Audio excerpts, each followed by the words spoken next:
everyone. Hello. Hi. Good we morning. are very punctual to the point where when there was a slight potential issue 3 minutes ago, well, actually no, now 5 minutes ago, but 3 minutes before stream time, we noticed that there may have been an issue and I had to run. So we would be punctual. Jen unironically ran. I did. She was like, oh. Like, I'm out of here. And was gone. You've never seen the opening. Well, welcome. Oh yeah, Welcome you're the first one here, of Avian. Stream. It sounds like for Avian, the adjustment to our streaming schedule has been been good. Yeah. Good. Because Avian seems to be getting here like right as we're starting instead of at the 5 minutes before we end. So welcome, hello Avian, hello everyone else who's joining us today. I'm here with Baby J, which is myself, not with me. I am Baby J. I mean, you're always with you. That's true. That's good. That is Jen. Hi. Who you guys That's know. Me. And that is a missing person. Space. He's an empty space. He will be missed. Working on some stuff. Yeah, he's busy working on, adult things. Not that kind of not that things. kind of thing, but like adulting. Not that kind like of meeting. Being a grown-up person and making smart decisions and talking to other people and businessy type of stuff. Thank you. Yeah. Oh, it is that kind of channel. Sometimes. Game delay? You're wrong. Sometimes. It is not. So I'm gonna work on this guy a little bit more. I gotta paint his sword, and then I gotta paint his bolter, and I'm gonna paint the base, and I think we're probably gonna be pretty good after that. And then. Yeah. And you said this is something that you're painting for someone else? Nope, this is just for fun. Oh, it's yours. Yeah. Oh, I thought you said you were painting it. You said you were painting it for fun, but I heard you were painting it for a friend. No, I have other things that I am painting for a friend that I can go grab if people want to see it. Oh, maybe that was, I don't know. It's a bunch of Tau battle suits that I'm working on for a buddy of mine. I'm not saying that all of the models look the same to me, but when I don't recognize you're connected to them in a less significant way. Well, yeah, and I don't, I mean, and they're insignificant to me. I mean, not insignificant, but like, I don't recognize this as being, whereas someone tuning into the stream who is familiar with you don't know what this is by looking at it. 40K? 40K, yeah, 40K. Would be like, oh, I know that guy. Yes. These guys did not exist. Well, this chapter of Space Marines did not exist in the 30K. But you said that you wish they did because you like the scheme? I really like the 30K game, and I really love the scheme, and I wish I could paint them in that scheme. But I mean, I could if I really wanted to. It's a game. Can't you do what you want? Or there's specific rules about... No. You can paint... Those plastic models, you can paint them however you want. There is no rhyme or reason to how you do it. But people get mad at you? No. Well, some people would. Yeah. Other people wouldn't care. It would be weird. Because they just like didn't exist at that point in that universe. Because they're like imagine if you took the Navy, right? And then you segmented it off into a bunch of other like smaller pieces that were no longer the Navy. This is like one of those smaller pieces of one of the armies that existed in that 30K universe. Okay.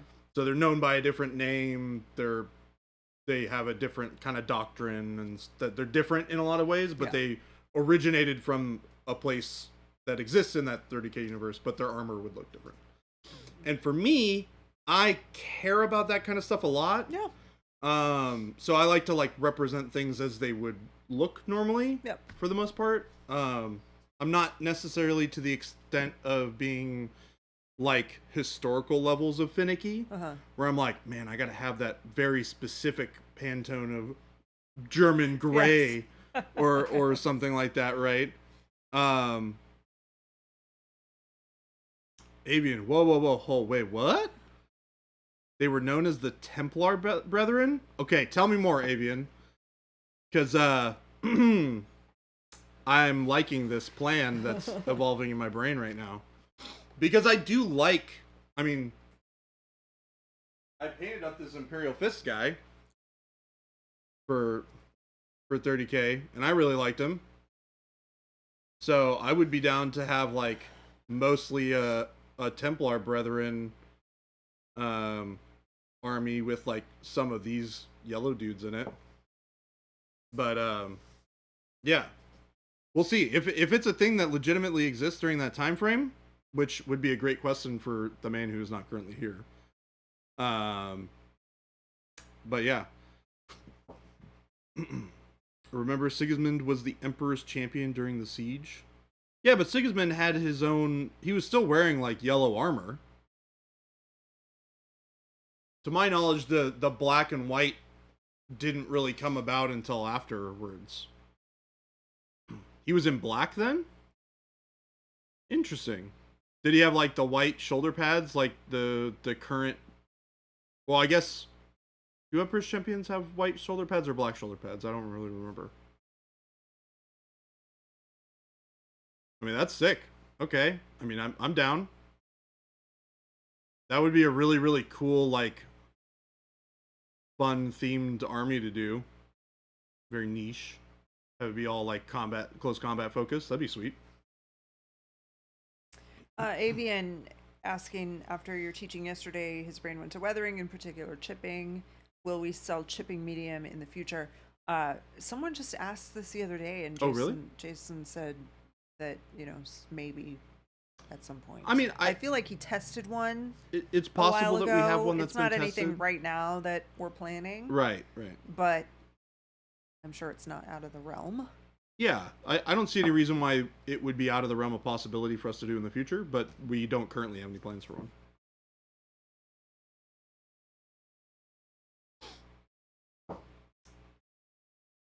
Avian, you said you're reading the book, but you're not sure. He definitely was in black during the siege. Okay, cool. I mean, that's sweet.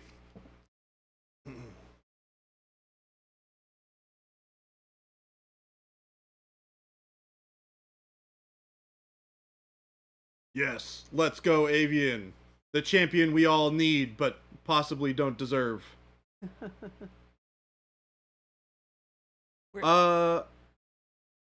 What's the spray can question? What is the spray can question? I don't know if we saw it. I don't see a spray can question. Did you post that question? I apologize. I'm not going to say all of your names, so I'm going to call you Mr. Mini. S-word Mini. S-word Mini. We don't swear on our channel very often. S-word Mini. You are a sword Mini now. S-word Mini.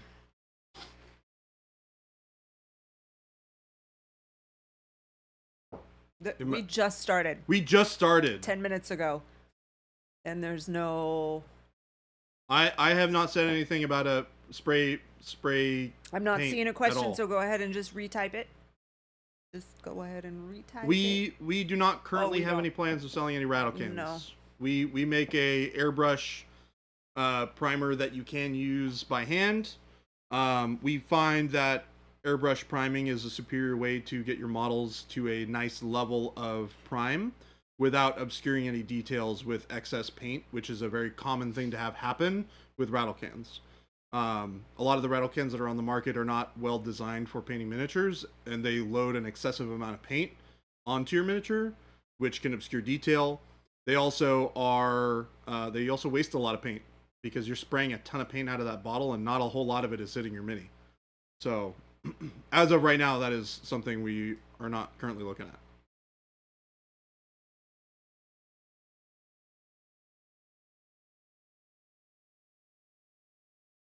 Also, hello, T. Schmidt.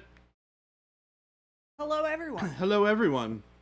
Welcome. Welcome to our Tuesday stream. T-minus 3 days until Fluorescents and Newsh.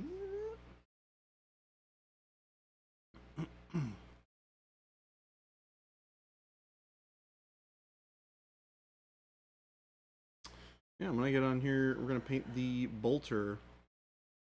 Well, Avian, if you are so knowledgeable about stuff, what color should I paint the bolter? I don't really remember what colors regular Black Templars used for their bolters. I want to say red, but I could be wrong. You've tested on your phone? All right. Right on, Yard Stony.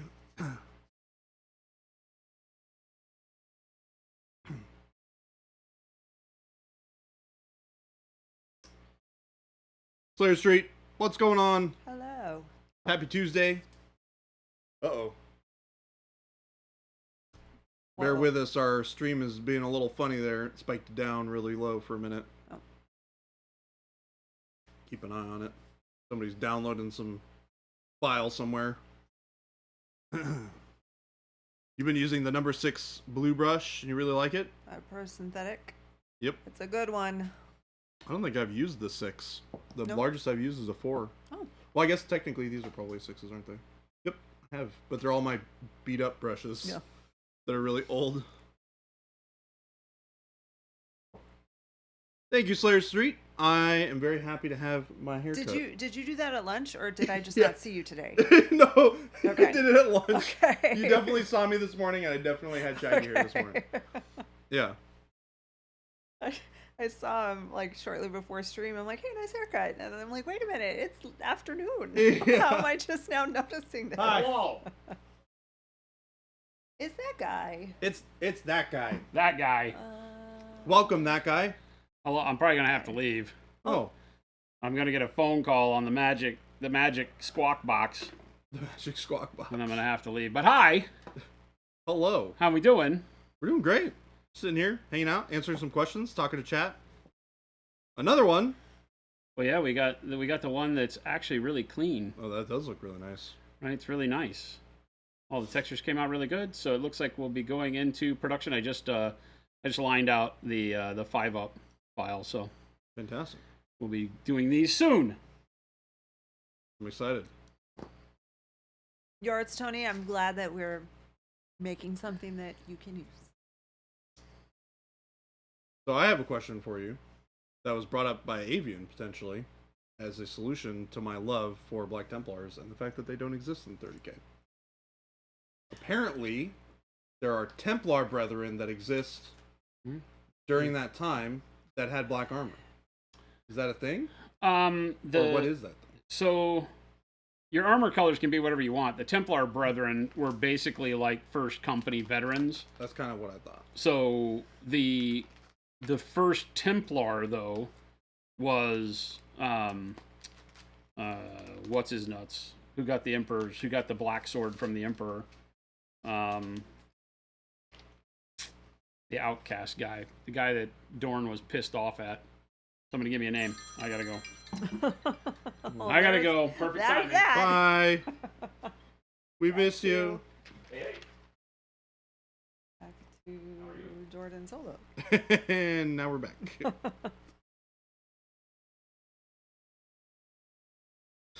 He said the Outcast guy, and I thought of the rappers. What was that? He said the Outcast guy, and I thought of the rapper. Ah, Like yes. Andre 3000.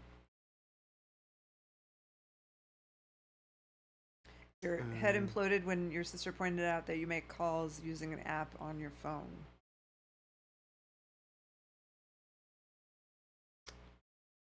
Yeah, Avian, I am rule of cool with a lot of things, but I also really like to represent, because I love the lore, right? I find it really interesting, and I like to represent that in armies that I make. So I like to be as, like, you know, close to it as I can, because I love to see those things represented on the table. It's not that I don't have an interest in, like, painting stuff in my own way. I just, you know, I love it. It's great. I thank you. You could tell that I was like not quite registering. AG Agdajon.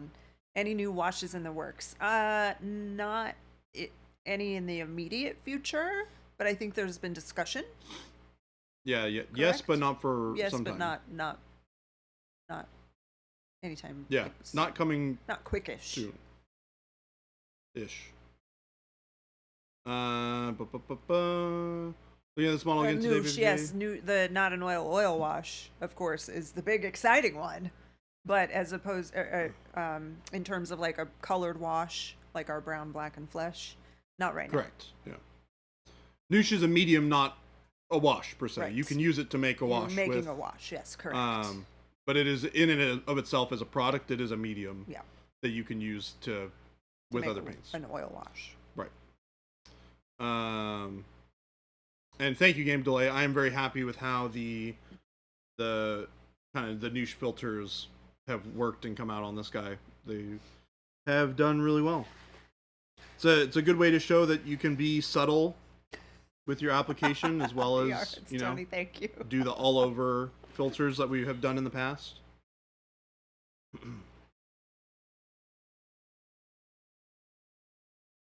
Slayer Street, with those half bust models, is there going to be a way to base it or mount it? So they're designed to kind of hang like coins. So you can put a magnet on the back and put it on your fridge. You drill a magnet out, stick it on your fridge. Very excited to do that. You could mount it on like a vertical display with it, you know, attached to the back somehow. There's a lot of different options. You can get creative on how to do it.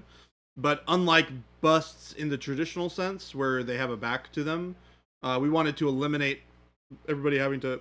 Hold on. Bless you. Oh, thank you. We wanted to eliminate the confusion and extra work of having to paint something that has a back to it, so you can focus only on the parts on the front. Remember, that product that he showed you a minute ago we're using it as a texture trainer. It's a way for people to purchase it and test out techniques and applications of paint in very specific ways to learn how to paint texture better. And that's one of the benefits of having it like that, is you can only focus on the front because you don't have to worry about painting the back. It has a ton of different types of texture. It has hair, it has armor, it has, you know, I think there's some fur on there. There's wood. You know, leather, wood. There's all sorts of stuff. So that's kind of the whole idea behind these texture trainers, is we want to create a very easy and simple way for you guys to have accessible miniatures that have all of the textures and all of the things that you need to be able to test out and try new techniques. So we're very excited about that, as you can imagine, because we love to teach you guys how to paint and answer questions, and it's a great way for us to be able to impart that knowledge when we can paint something on this miniature and then you can purchase it to have it available for yourself. So I'm very excited about it. I know Jason is also very excited about it. Super excited. So I can't wait to see the next designs. Yeah, and we have more designs coming. Mm-hmm. It's not just going to be that one. We are doing multiple of them as well with different styles and things like that.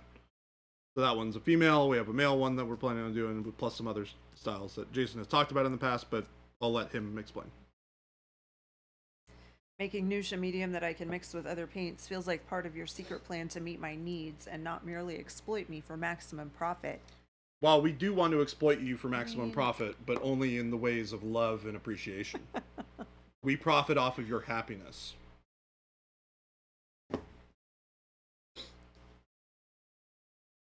But also, Newsh being able to be mixed with everything else is just kind of in line with our philosophy behind the products that we make. I mean, we make products, A, that we want to see in the market.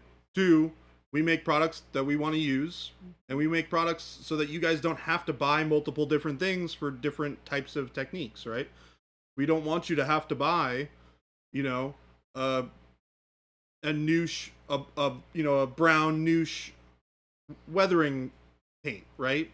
Just use the Newsh medium, mix it in whatever colors you want, and you can use it just like that. Happiness makes me immediately suspicious. I was raised very religious. What are you talking about? I know plenty of very religious people, and most of them are very happy people. What's wrong with making people happy? Those two things are not mutually exclusive. I think it probably depends on your religion. That's potentially true. But don't go telling everyone our secrets, gameplay. Yeah.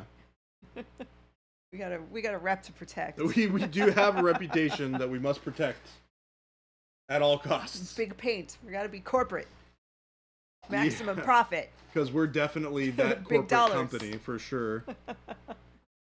Poking fun at the guilt I was taught to carry with me at all times. Yes, see, depends on your religion. We're just going to use a little bit of silver here on the blade. I'm using silver instead of dark silver because I want this to be pretty bright. And then we're going to bring it back down with some glazes and filters of other colors as well.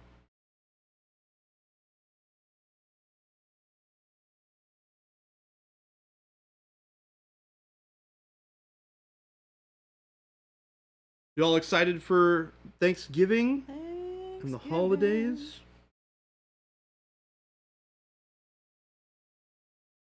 I love it. Thanksgiving is like the door being opened for the rest of the holiday season. Yeah. And it makes me very happy. What time do you leave tomorrow? So my flight is at 6:30. Or at 6 o'clock. Okay. So I'm going to probably leave a half an hour early, 45 minutes early potentially, to be able to get there. I just don't want to miss my flight, and it's a holiday sort of deal, so... Yep. Get there with plenty of time. It's, I'm sure, isn't it like the busiest travel day of the year? I think for Thanksgiving? I think it is. Is it? I think so. Is it really? I think so. Oh, God. Should I leave earlier? I mean...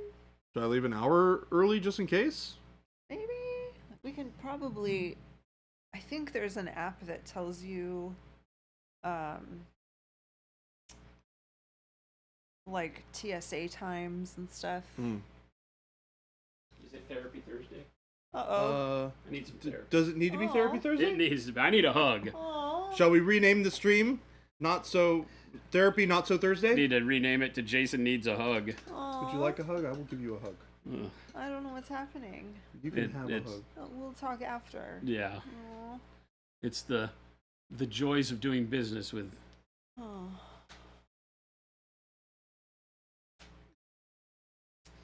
You're working a 12-hour shift on Thanksgiving, Aww. Angel? Oh, my goodness. God. I've been there. What oh, my do you goodness. do? Good luck. What do you do? The word angel You need a is hug, in your too. Name, so, yeah. Yeah, you do. Therapy Tuesday, followed by tacos for dinner. I'm going to be honest. We have hospital. Sigismund. I saw somebody say Definitely Angel. Sigismund. That's Sigmund the Sea Monster was the first Templar. Oh, Sigismund was? Yeah. Oh, cool. As we know it today. He's the first one that basically became like almost religious oathful towards the Emperor. Oh, interesting. Took the black sword that was handed to him from Malcador. That was the Emperor's. Yeah, because I think Avian said something about him being an Emperor's champion at the time of the he was the first champion. Yeah, he was the first Templar, first champion. Dorn had spurned him. Oh, really? Yeah, because his faith and all of that stuff was. Oh, because he wasn't supposed to have faith. Well, no, he was. Well, that way, that's part of it, but he was also shirking his focus in the way of Astartes thinking. He was too hyper focused on like fix this problem by killing this thing. He wasn't looking at broad picture. He's a very narrow focused guy. So they gave him the black sword, sent him off on a crusade. He tore off all his livery, and he was the Templar. He gathered up. He just went off by himself. He literally went off by himself and killed Karn. He killed Karn? Oh yeah, single-handed combat. Kills Karn. Oh my gosh. Kills. Okay. His whole goal is he's marching around killing all the top-ranking officers of the heretic legions. And the Mechanicum, and you name it. He's walking around by himself, and whatever dregs he picks up along the way kind of fall in step. It's a very cinematic kind of a view. You can just see him traipsing around with his huge sword, he's never out of energy. He's in all black soot-colored armor, and he just goes through and wades through everybody like they're just annoying him, and then kills their leader. That's amazing. He does it to like the big Terminator Horus, Sons of Horus guy who's sitting there. Who's one of the like. It's a great narrative the way that they tell it in the books because you have these characters like Karn. Karn's no joke. No, Karn's built up through the whole thing and then dies in like one paragraph. That's how badass Sigismund is.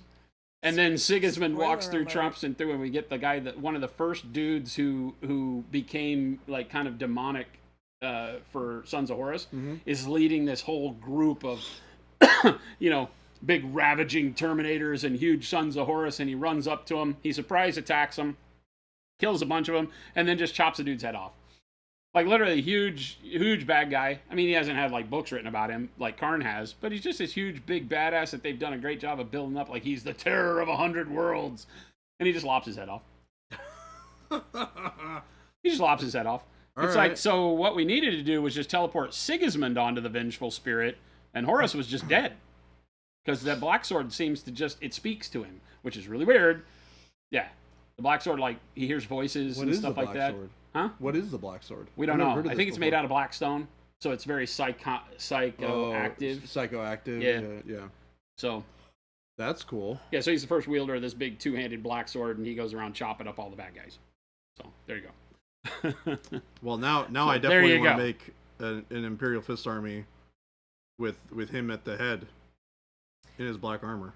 Yards, Sweet. Tony wants to know if we have any plan to make a handy-dandy reference card with Newsh recipes. Not that we couldn't look at VODs and methodology videos, but like, wouldn't it be great if it were just all in one place? So I mean, the thing with Newsh is that it's literally as simple as just do it like, 1-to-1, 2-to-1. When I do it, I do it a little, because of the way I paint, I tend to add less paint than like Baby J does. Because I prefer to like layer and do things like that. But with Newsh, you can go like 1-to-1. You can just do like half and half, and it works. It's really just using it kind of as a way to thin the paint. And then, because it pushes all that paint into specific locations through the technique itself, then, there's really not a lot of science to it. It's one of the easiest products we have to use. It really is. Mix the color in, put it on the model, wipe it off. Yep. And if you feel like, it's not working right, you wet your sponge and rub it with a wet sponge and it wipes it off. So, I mean, it's very forgiving. Like anything, I would test it and play around with it on a model that, like a testing model till you get used to it, but it's very easy. But yeah, I mean, we can talk about like recipes we use like color-wise for doing certain things for sure. Yeah, I mean, so typically I use like 4 parts or 5 parts of Newsh to like 1 part or 2 parts of the color. When I'm doing the overall wash, if I want it to be really kind of less staining effect. But for the mix that I did for the hand applied weathering on this guy, I went like 1-to-1. Yeah. And that was mostly because I was not waiting for it to, like, I wasn't applying it over the whole model. I would apply it to a little spot and then I'd remove it. Yeah. And I'd apply it to a spot and I'd remove it. Yeah, it's really like if you want, the longer you want it to be workable, the more Newsh you put into your mix. Correct. So if you're just doing the shoulder pads or just doing small areas, 1-to-1 is going to work great because you don't need it over a big spot. If you're going to be doing a lot of mechs, like you want to do full body miniatures, then doing it more like 2-to-1, 3-to-1, 4-to-1, 5-to-1, you can get crazy with it because you're still going to get really good staining and darkness in there, but you're going to have it workable longer to put on more miniatures and stuff like that. So until you go like crazy like you would with glazed wash medium, like with the glazed wash medium, you see me do 10-to-1. Yeah. 10-to-1 with Newsh might not give you the intensity you want out of the pigmentation because you're not doing the same thing you are with a actual wash, like an acrylic wash, right? That's so you need it to be intense in the dark, deep spots. So don't be afraid to add more paint than you would normally. Your tools don't talk to you, asked Art Yards, Tony? I mean, not that I admit in public. People tend to shy away from that kind of talk. What's going on, Deadbeat? Avian says the black sword is very black blade. Doesn't every like fantasy style sword and sorcery book have like a cursed blade? It feels cursed, but it's a good guy curse. Yeah, I think so. I mean, it talks to him, and he gets so narrow focused. Like that's Sigismund's whole what do you call it? Trait of hubris or whatever, right? It's his tragic flaw, is that he is too his devotion. Well, yeah, he's kind of blind to the bigger picture. Yeah. He's a blunt instrument. Hey, you know what? Sometimes that's pretty cool. Gets the job done sometimes. Anything touched by the Emperor is cursed. It's turning out that way if you're reading this book currently. I have to admit that they are standing the entire narrative on its head currently. Oh, really? Yes. Oh, what the heck? As of the last, 3 or 4 hours of listening, I'm about 80-90% through with the End in the Death Part 2. Wow. And they have stood the entire narrative on its head in a way that I'm very intrigued by. Okay. Intrigued is good. I don't know where they're going with it is the problem. Okay. I can't see the end yet. Maybe that's a good thing though. But it's actually very, very good.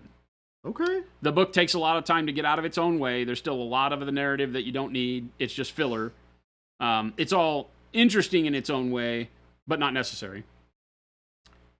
But it's finally getting to a point where you're like, oh, damn. Is all that Sigismund stuff in that book? Damn. Sigismund starts in the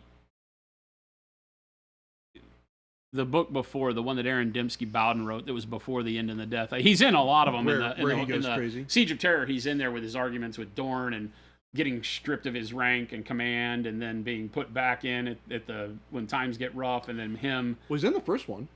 Huh? He's in the first one that I'm reading. Well, he's in all the books. Okay. Not all the books, but he's in along the way when it's particular to the Imperial Fist and stuff, because he's one of the principal Imperial Fists. He was like, Dorn's right-hand man. Yes, that was what I thought. He falls from grace, so to speak, because he gets so into the fervor of the Emperor and the traitors, and like I said, he gets very one-dimensional. He becomes like a berserker almost, but he still has his wits about him. If you're a dirty, nasty heretic, go to page 78. Yes. I would like to turn to page 78. Can we do that? Is there a button to press for that? Yeah, Clarkatron, it is that way. They should have a little note in the audiobook or on the page that says if you just want the main storyline, flip to page 215. If you'd like to hear all the filler, continue to listening. Since it's just a bunch of filler that doesn't make any difference. It literally doesn't. You don't need to hear about 50,000 more people running down a street in the Imperial Palace and figuring out that it's not really the Imperial Palace anymore, and oh shucks, here come the bad guys. I mean, really? We get it. You've beat us around with the fact that time and space are all messed up because Horus is a bad guy. I get it. Move along. We can move on now. Good afternoon, gentlemen. Good afternoon, gentlemen. The gentleman. Necrofire says, I get one-dimensional too sometimes. I mean, we all do. It's called when you get angry, right? Or you let emotion take over, you tend to get very one-dimensional. A lot of this would be short stories for wrapping up loose. That's the thing, Avian, is that they just have so many things culminating at the end that it feels like a montage of we can't just let this go. Yeah. And I like that. I like the wrapping up of stuff. But again, it would have been better as an anthology of short stories, right? Yeah. So that you could flip to the ones you were interested in. Yep. That makes sense to me a lot, as opposed to weaving them all through one another. Yep. I mean, it's done skillfully. I don't feel like you're ever feeling lost. Like some books will be like, who was I listening to again? Yeah. It does get a little bit like that in certain parts. I've been there. Malazan. Yeah, Malazan. Your one dimension is Warhammer.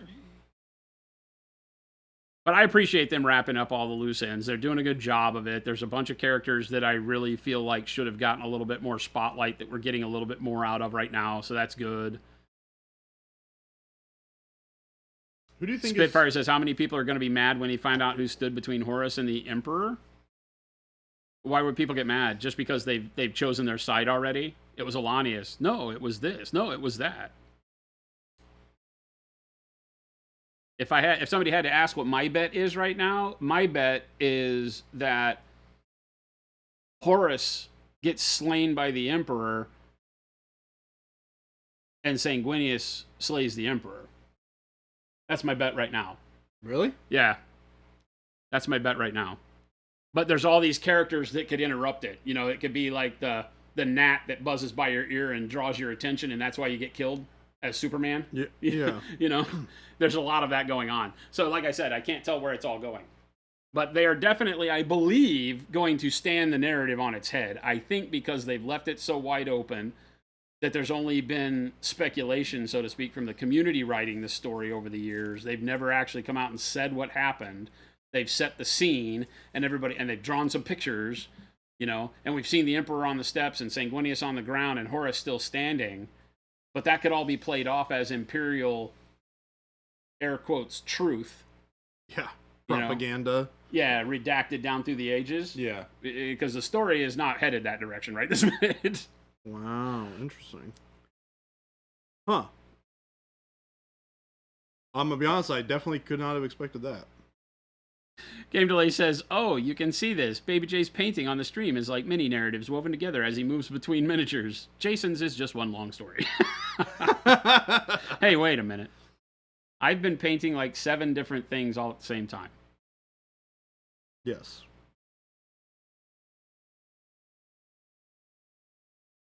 Most definitely. Punisher, you say only through the first dozen or so chapters, but I think I might have caught them mention that time is broken once or twice. You mean like 50 million times? It's in every time anybody opens their mouth. Oh, but things are not as we think because time has stopped. Every chapter. Somebody. Ahriman has explained it ad nauseum. That things aren't the way you think they should be because time has stopped, silly human. He's already a bad guy, right? At this point? Maybe? They chose the side of Horus. Okay. Not necessarily willingly. Because remember, right. Magnus chose the side of the Emperor and screwed that up. Correct. And then got ousted and was forced to choose the other side because it was the only option left. Yep. Right? Yep. So there's some good storytelling there. Okay. Ahriman's story, I think, is really good so far. It's very sparse, but very good. Like, he's one of the characters I really want to know more about. I want to have more insight from him. Okay. Because the way that they've toyed around with it has been very thin and one-dimensional. Some of the conversations between Magnus and Ahriman during the whole thing have been very good.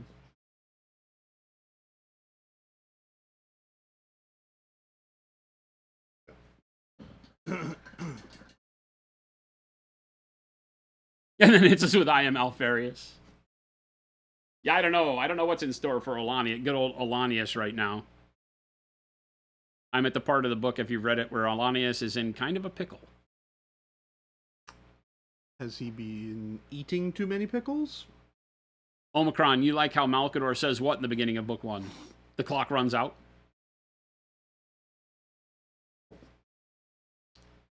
Malkador is like a weird narrator in some of these things. Again, it's just put together oddly. These books feel like, these two first books feel like they wrote all these stories to their conclusion, and then an editor got together and said, how are we going to put them together? I have 50 books that need to become one book. How am I going to do that? I have 50 short stories that are written. How am I going to chop them up and make them into a book? Yeah, that feels like what it is because the disjointedness of it sometimes doesn't pace itself very well. Got it. And then other times it paces itself tremendously. Like right now where I'm reading, I don't want to get out of the car. Like I want to find a way to drive more right now because the book's pacing is spectacular where I'm at right now. It's like OMG, next chapter, but I'm at the office, work, So, but it's good. Yeah, I'm excited. I'm gonna try and dig into was it Horus Rising? Is that the book? I don't remember the name of the book that I. Horus Rising, yeah. Yeah, so I'm gonna start digging into that. I think on the plane ride. Yeah, start from the beginning. Yeah. You listen to it in bed and just pass out so fast. Yeah, it's long-winded in some spots, so I can understand that completely. I would never say this is a book you listen to before you want to go to sleep unless you're dying to sleep. I mean, that's just the case for me in books in general. If I want to go to sleep real fast, I turn on a audio book. And I'm out in 5 minutes flat usually. Phoenix asks, so is Horus actually as strong as Big E? No. No, he's not. We have just found out that indeed he is not. He indeed is not.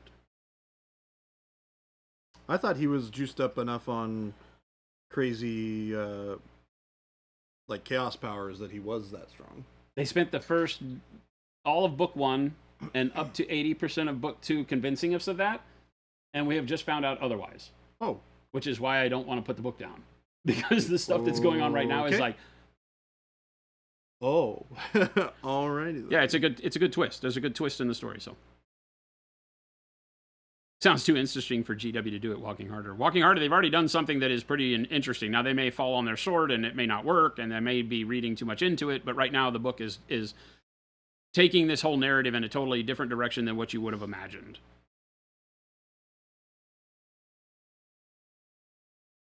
Omicron says, stronger in theory until you read past that one chapter, and then it's no longer theory. He's weaker. There's a cool build-up of Horus, though. Horus, Horus's character became super interesting this book. Oh, really? Okay. For the whole Siege of Terra portion, it's been very frustrating because this super huge anti-hero, or not anti-hero to some, but super huge villain that they built up has been completely non-existent other than in some conversations with the Emperor psychically. Oh, right? Weird. Okay. And so we had some father-son visionary, quest kind of stuff going on in the realm of Psychana as they discussed the philosophical issues with chaos. Outside of that, he's just become scarier and scarier in the minds of his followers, but he never went to Terra. He never fought. It caused everybody to get mad. It's caused division. He's just been this real silent operator, and you've never known why. It's like, this is boring. Yep. This book brings it all full circle. So it explains why they made him a boring character so far.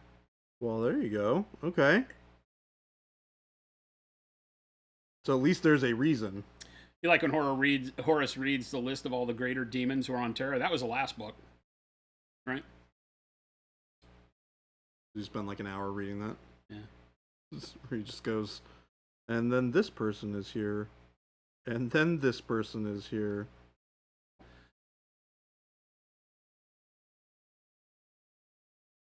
Awkwardish Panda, Panic Bomb. Hello, Awkwardish Panda. And not Panic Bomb? You don't say hi to Panic Bomb too? Well, hold on. What's going on, Panic? You started. Yeah. I love you, Panic. You know what, Panic Baby Bomb? J, on the other hand, I can't tell. Hard sometimes. I'm happy you're here as well.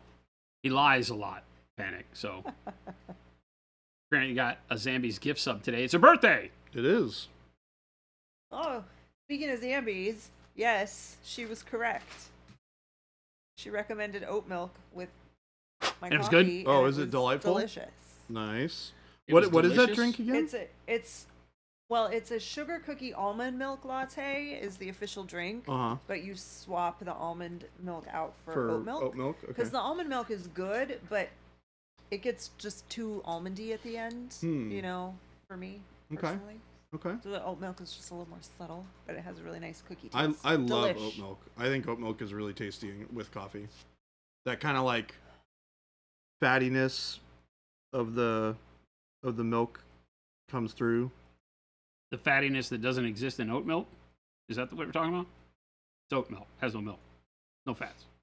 No point. What are you talking about? Well, it feels heavier. When you are drinking it, they have some weird thickener in all that fake milk to make it feel like it has whatever it is, the milk fats in it. Lactose. The milk fats, and it's weird to me. It has like a weird, almost solid feel, like drinking yogurt. Yeah. Like, Yeah. Oat milk has that more than I think any other milk product I've ever had, including regular milk. Have you ever had oat milk? Oh, yeah. Okay, yeah. Yeah, I tried it in the chocolate milk one day thinking that might be a good idea. It was not a good idea. So weird. Or in the hot chocolate. Yeah. Weird. I don't know why it wouldn't be good. It just has too much of an impact on the flavor. It's weird. They killed me in Marbles on Zambi Stream. Is that the one where everybody chases and they get like flung off into space?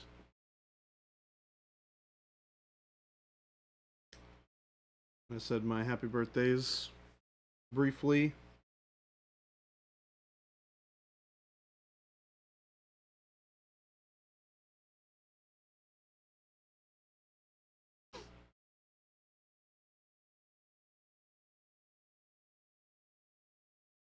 Avian, yeah, the Templar Brethren were originally the yellow and the black. Until they finally, after the heresy, and Sigismund took his order and created the Templar, then they did their armor completely black, like his.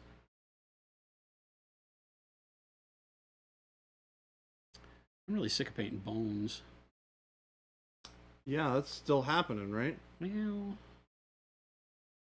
And you could always take a break and do something different. Well. Never hurts to take a break. Well, I need the bones to come up in value now because I put brown wash. I did the bone, right? And then I did black wash over the bone, and I got a really nice dark bone color out of that, which I really like, but now I've got to brighten it back up. Are those bones on the legs like through the skin? Yeah, that's what it's. All of them have the teeth that have just pierced their skin. Yep. In like in 3 every time, all over their bodies. I don't know what that's for. It's jewelry. It's also piercings. Terribly annoying to paint. It's just piercings. And yeah, it is terribly annoying to paint. I over the weekend I came in and I started working on this guy. I started using olive flesh, as you can see on the face, to do my highlighting, and that's the perfect color. Like, it fits in with the scheme great. It works with all the colors, the dark magenta, the purple, the flesh tones I got out of it, the red gray. So the olive flesh is definitely my highlight on the skin. So I guess I could keep working with that, since I don't want to paint bone right now.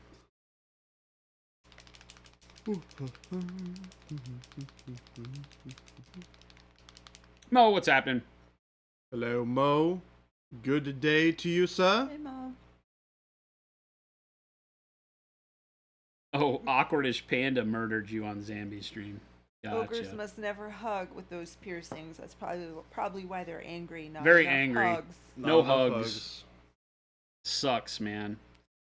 Like, all they want is a Ogres hug. need hugs. All I too. wanted was a hug. Ogres are like onions and have layers. Did you say ogres are like onions? I mean, Omicron Samurai said that. I did not. I just read it. You gotta peel back the layers to get what's underneath.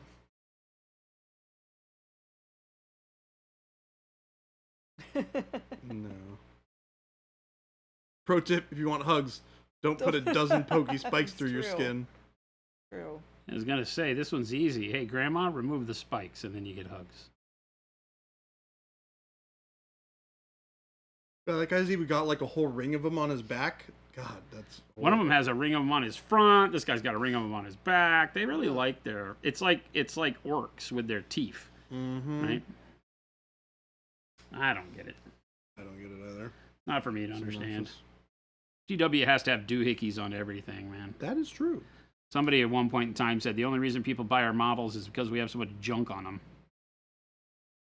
There's always that aunt at Thanksgiving who wants to hug you, but she's got those spikes. And she smells weird. And she smells weird. Grandma, not a fan of that smell.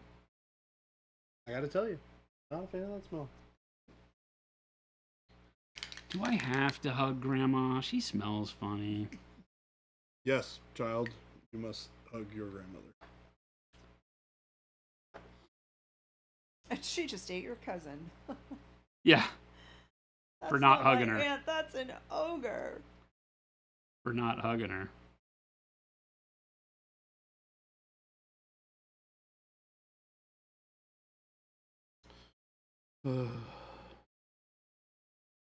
Feel so much lighter without all this hair on my head. It's so delightful. Late 70s, early 80s punks are grandmas now. You know, that's funny you say that, because on my way to work, there is a family and another random just single woman who's older, like looks older than me, might not be, but you know, probably grandma age for somebody, and wears Misfit shirt and has tattoos everywhere, and his old frumpy grandma just walks down the street. In our neighborhood? Yeah. Oh, is it the tattooed couple? There's another couple that looks like weird. I saw them today for like the second or third time. They're like crazy goth couple. Oh. And they have a child that looks completely normal, and it's the funniest thing you've ever seen. There's the tattooed couple that live in like that White House. Yeah. With the cute front yard. They're like hipster tattooed though. Yeah. They're like hip. What does that mean?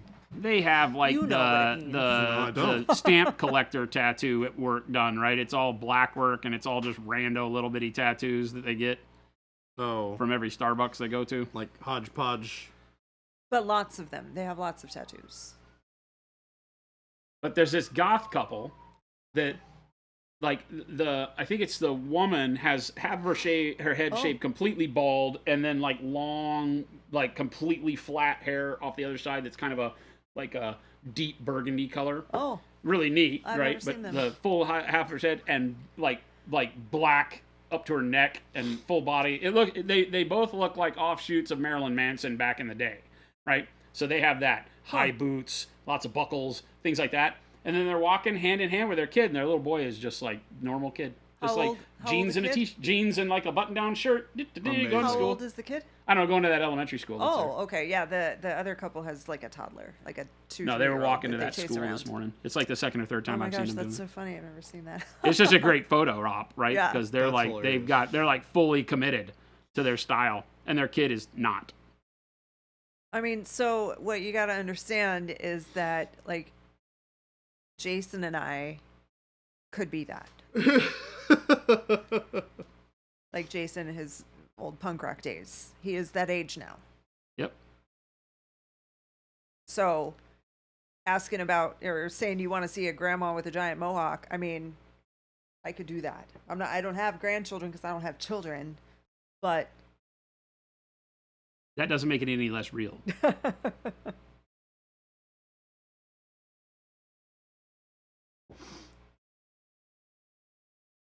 I feel so much lighter without all that hair on my head. It's so delightful.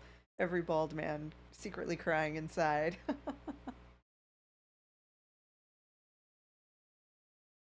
don't know. I think bald is generally, like, most people who I've seen who are bald, it's a good look.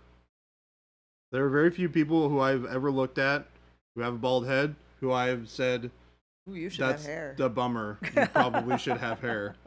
Well, bald is like, I mean, probably 99% of the time better than whatever was happening hanging on. Yeah. It's okay to let it go. A lot of people becoming millionaires trying to sell you snake oil that grows your hair back. Yeah. True. And it is snake oil. So this olive flesh as a highlight here works really well, but I have to be very, very careful with it. I don't want to overdo it, because if I do it really vibrant, it's going to look really squirrely on the skin. So it's really, really thin. I'm putting it on very sparingly at first. You'll see me using my finger to smudge it quite a bit, so I don't over brighten any of the areas. But it's definitely the right highlight for that skin tone. It still is playing well with all the yellows that are in there. Can't go without hair. It's too important to you, Necrofire. So do you have plenty of it? Or are you hanging on to what you got?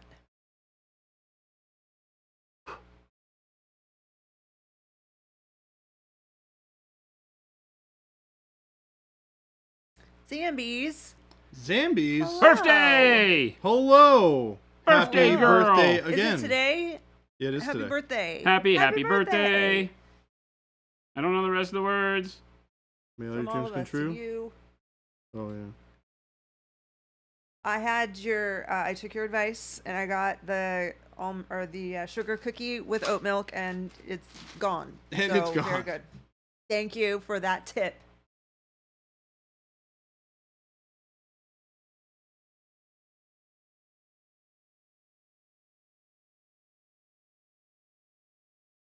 So good.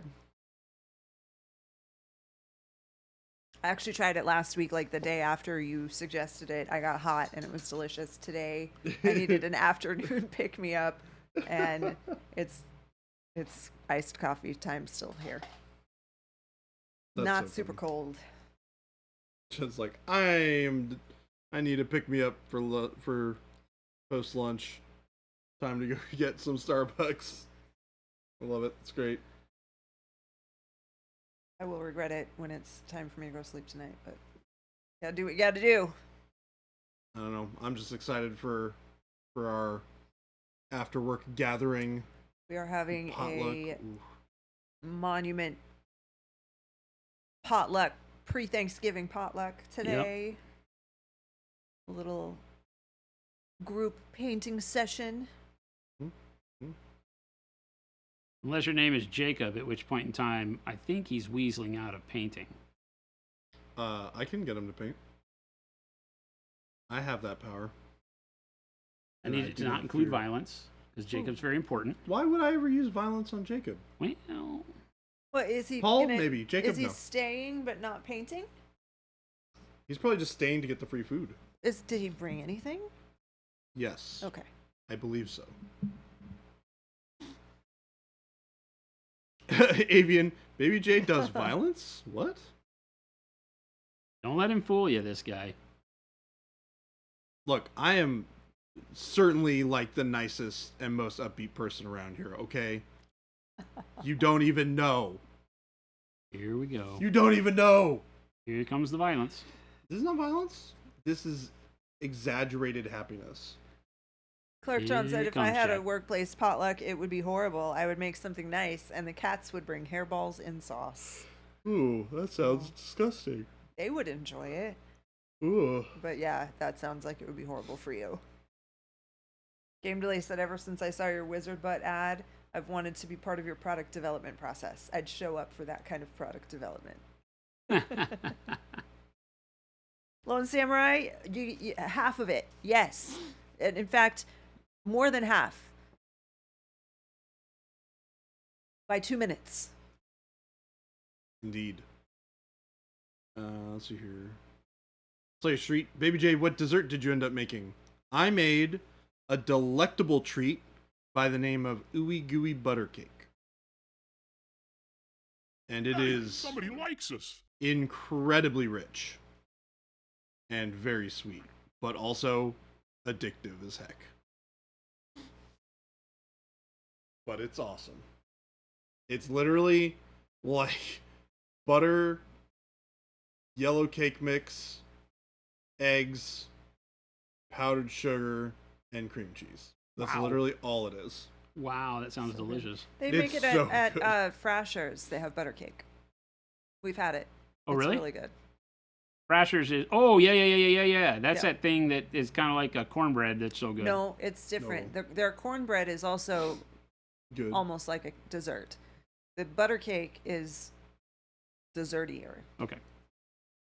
I'm very curious to see what you think, but I imagine that everybody will enjoy them quite a bit. I'm excited. I made 2 batches, so there should be plenty for everybody. Especially since each of the most people will probably have a limit of 1 or 2 before they go, I can't eat another one of those.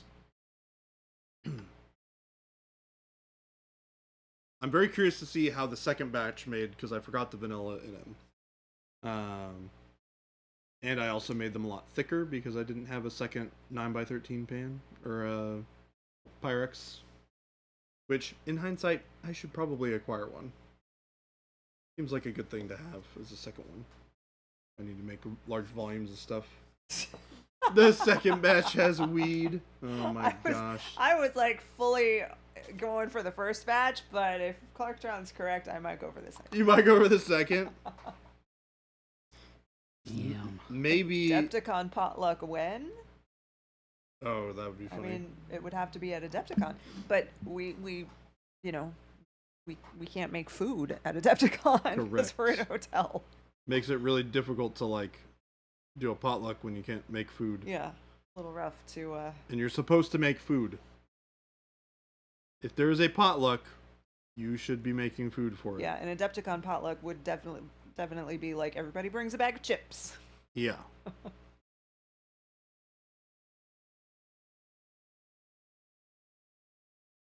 The old Kingdom Con, they used to do the Pancake Sunday that we went to. Oh man, I remember that. Aaron Lovejoy, Dallas. Oh wait, no, yeah, different thing. Yeah. I've been to a different Pancake Sunday from Dallas, but I thought you were just talking about the deal in the restaurant. I forgot about that. Yeah, we went.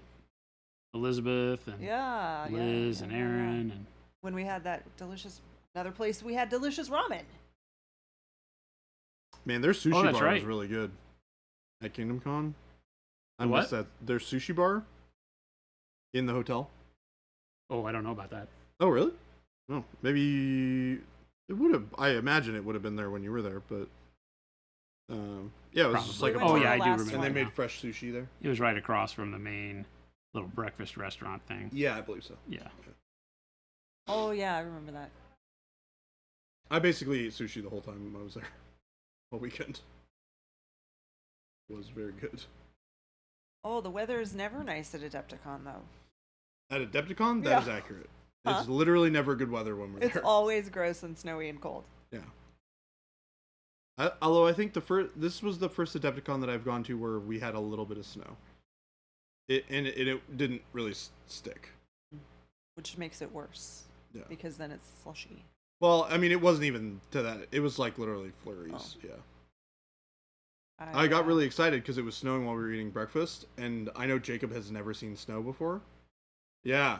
What? Yeah. And that's why I was super excited. I was like, oh my gosh, he's gonna get an opportunity to see it. And then by the time he came down, it was just done. Like rain. Yeah.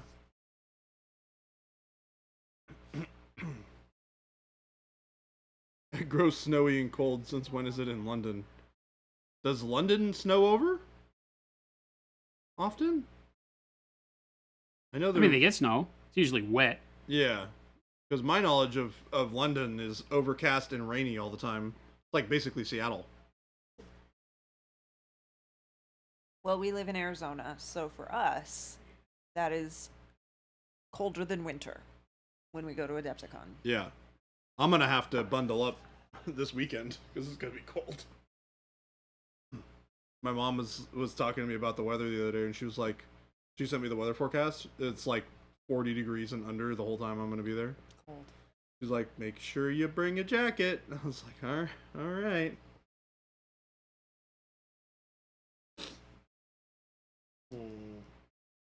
What color do I paint this Tyranid monster? I wonder how it would look if I did my...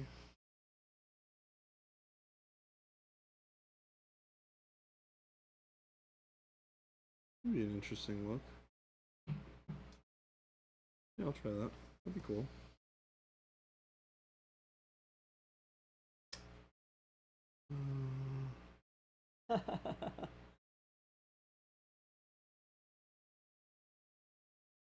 He's never seen snow, no. He's a desert dweller. Yep.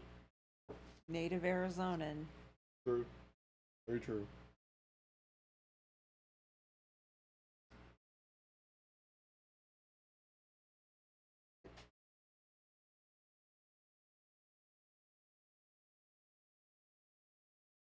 I can hear Mr. Jacob Loris 98, hello. You're looking for reasons to feed folks. It's your friendship love language. That's awesome. I love doing that as well. Why I love doing like pancake sundaes for people. Phoenix Mercer Adepticon.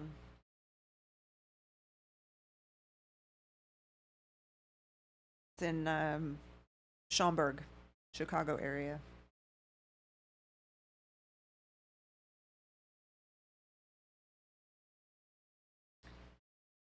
Just drive north 2 hours for snow. Yeah, true. Gen Con, but I mean, Gen Con is not just tabletop, though. So I guess it depends on what your goal is, Phoenix. Yeah, if you're gonna go to one show in North America for tabletop gaming with a slant towards what we do, miniature painting and wargaming, Adepticon is your show. Period. Yeah. If board games and D&D and things like that are just as high on your list of importance, then Gen Con may be the show. But less hobby at Gen Con. There's no hobby to speak of. There's a little bit, but not much.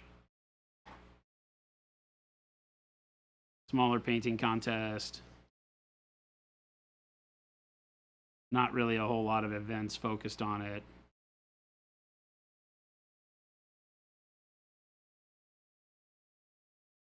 Lone Samurai, you got to talk to them. Tell them. go to them and say, hey, you need to get Pro Acryl.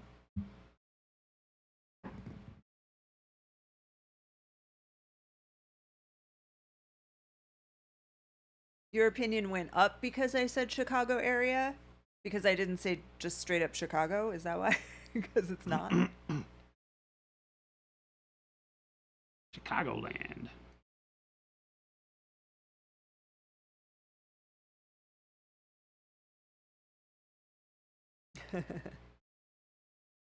The book series I'm reading right now is based in Chicago. It's very the hotel where it's held, if you can get it, which I believe is the Renaissance. Yeah. The Renaissance Schaumburg.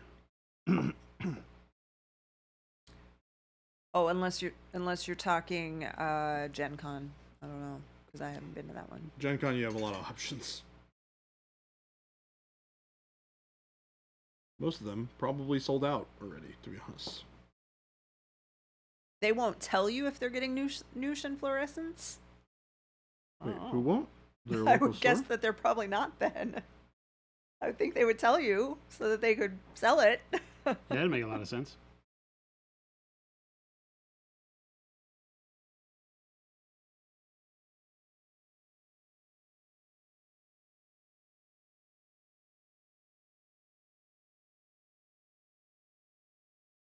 Last night I started watching the Monarch show. Oh, yeah? Yeah. How's that? It's actually really good. So which show is this again? It's the, Monarch is the company that they've done in the new Godzilla era since 2015 that John Goodman worked for. Yep. When in the King Kong flick, Mm-hmm. And so this is about that. It's about that company and people around that company and people who lost, relatives during the Godzilla 2015 event. And that's where it's at right now in the series, at least, is tracking a girl whose father died and who had ties to Monarch, and they're just finding that out. So there's a little bit of a mystery whodunit thing going on. That's cool. It's interesting.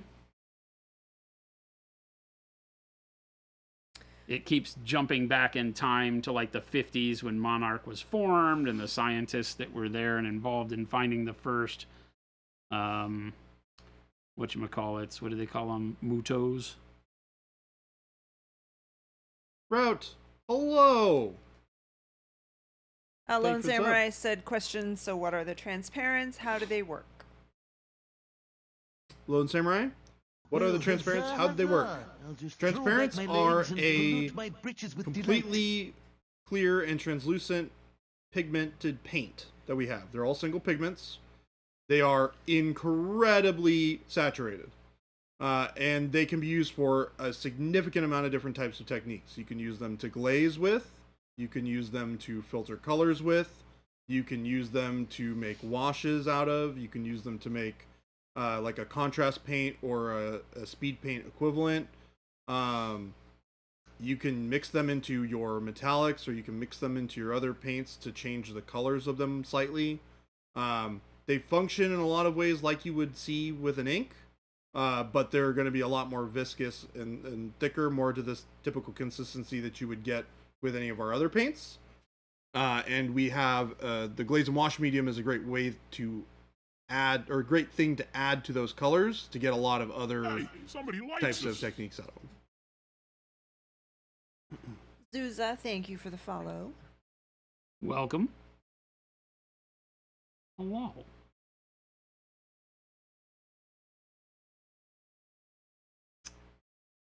Welcome, everyone.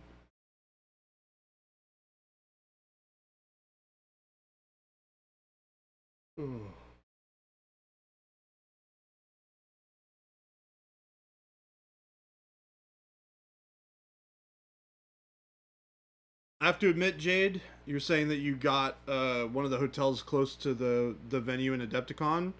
If you got one of the ones that's like on the other side of that main road, over the kind of overpass, those are actually great hotels.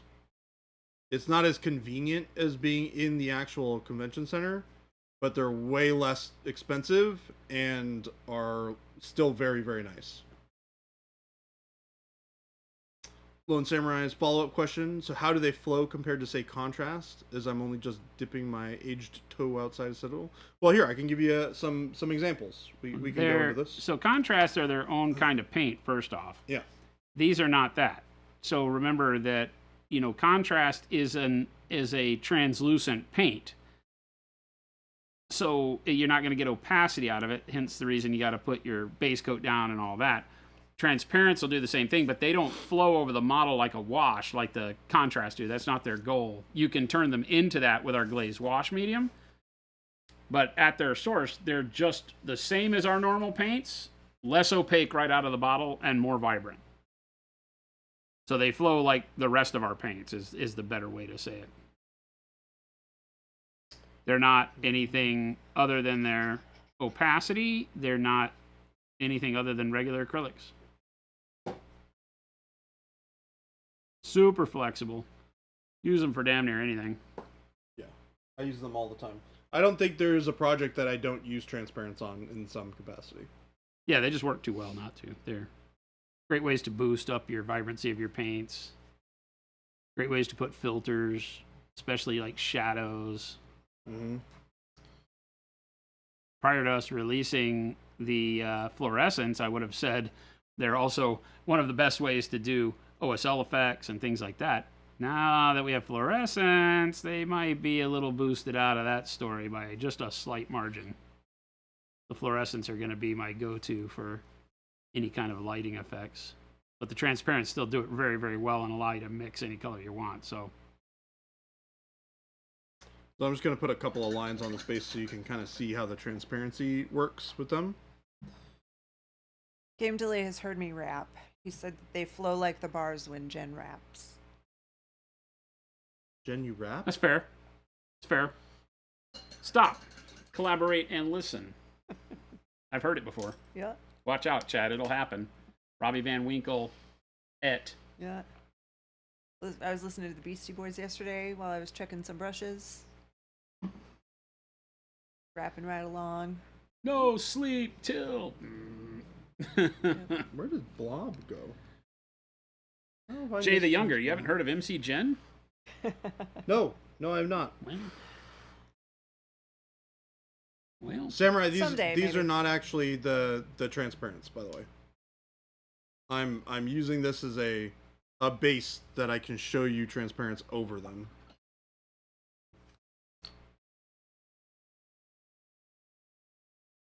we still have a Zambies in chat. Brass Monkey was part of it. Yep.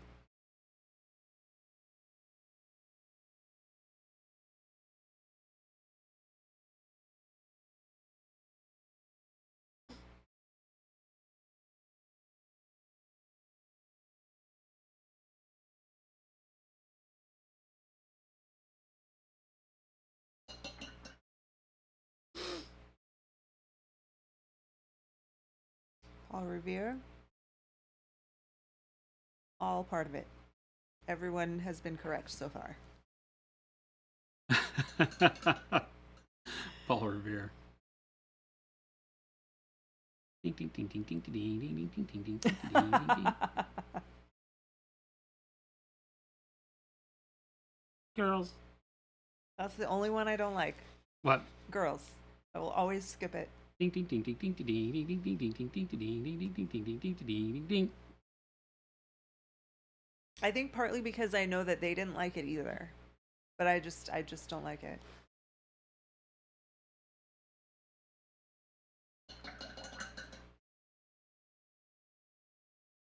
We'll let this dry for a minute. Let's see if I have...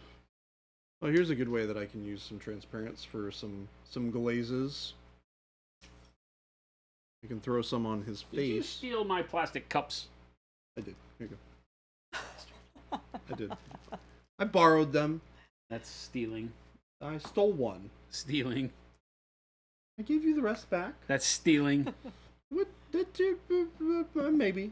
It's stealing. It Maybe. counts. It only kind of counts. Only kind of.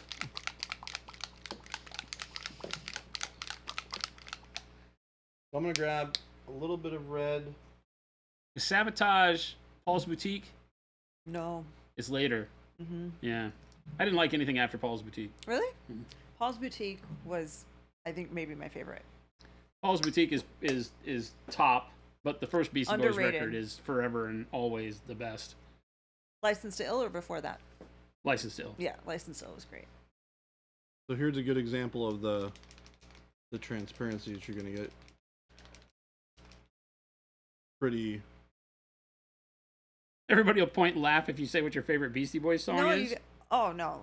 They're all good, except Girls. Every other song is good.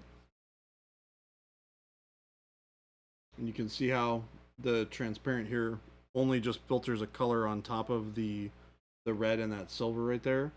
You can see it underneath that layer. Intergalactic is your favorite Beastie Boys song? Nothing wrong with that. I feel like everything after Paul's Boutique is kind of meh. Yeah. Some great songs because it's the Beastie Boys. Right. But nothing as impactful as Paul's Boutique or License to Ill. Yeah. They had already done it, right? Yeah. When you come out hitting that heavy, it's like, you know. You can only be Mike Tyson for so long before it gets boring to be Mike Tyson, right? Yeah. He comes out, he hits people, they fall down in the first 15 seconds, it gets boring. There's always... The first couple of fights, you're like, oh my God, have you seen Mike Tyson? There's always, though, like one or two good ones. Oh, it's always great. All the songs are great. There's just never anything as impactful as the first records. Like, License to Ill felt like something completely new and fresh, and then they doubled down, and Paul's Boutique was like, oh shit. Excuse my French. Was so good. But at that time, it was like, oh, they got tracks again. Yeah. You know? Because I thought they'd be a one-hit wonder. Did you watch the... No, we should watch the Beastie Boys documentary on Apple. Oh, yeah. It's really good. I love how you guys have Apple TV now. Makes me laugh. We had it, and then didn't have... Because, like, you know, you get it for 3 months free when you get a phone or something like that. Yeah. And then they start giving you Apple Fitness, which I don't want that. The heck is Apple Fitness? But what is Apple Fitness and why do I want it? I mixed a bunch of glazed wash medium with the olive flesh because I got sick of how much time I'm spending on the palette, and I forgot we make the best product in the world for doing exactly what I'm doing. So turn the olive flesh into an instant glaze that I don't have to fight with. Keep it as an even consistency because I mixed it that way. Glaze and wash medium? Yeah. Yeah.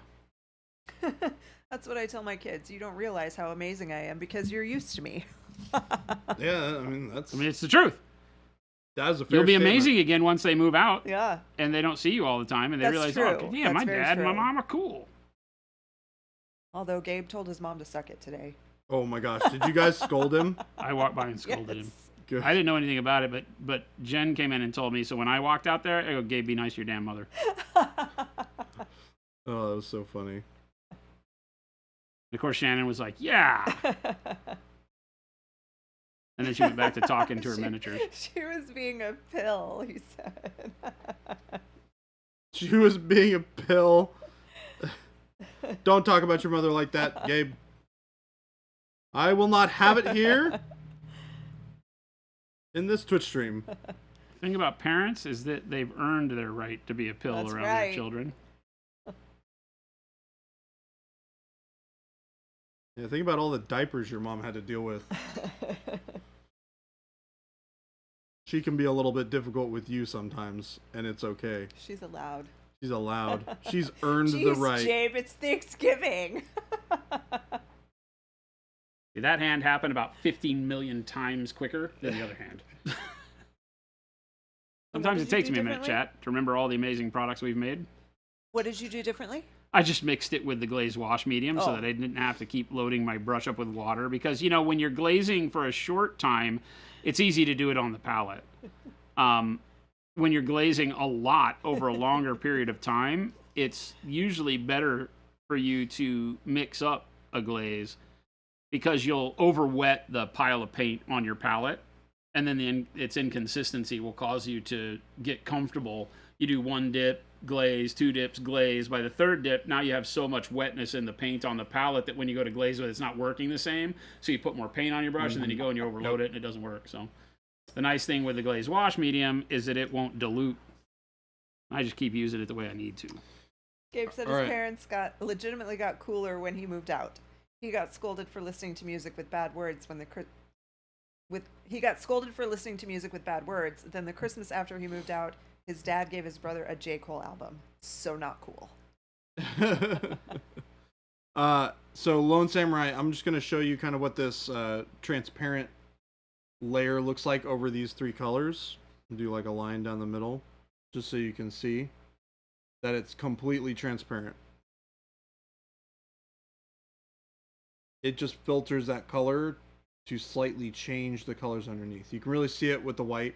You can see it a little bit more with the gray. The brown's a little bit harder, or the brown. The red is a little bit harder because the brown is similar in value to it.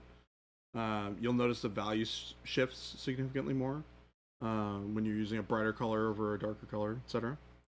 I have a little bit of the purple transparent here that I can show you. Jabe isn't Chair Guy, though. Jabe and Chair Guy are different people. Chair Guy is Jacob. And then for comparison, I'll show you met Jacob's mom. A thinned down, opaque, dark yellow paint. He sits, don't he? He sits. I mean, there is logic there. Is anyone that sits a Chair Guy? There is logic that's hard to fight going on in this chat. So you see how that pigment covers up significantly more. It still has a level of transparency to it because there's more water and space between the actual individual pigment. But the brown and the purple here, you can see are completely transparent underneath. They're not obscuring that color. They're just shifting it to a darker color.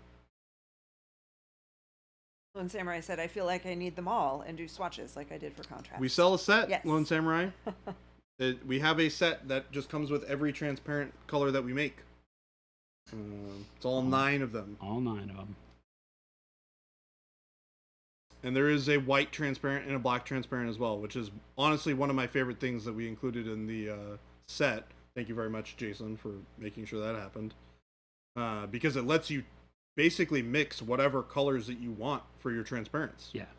Which is part of the reason why they're so versatile.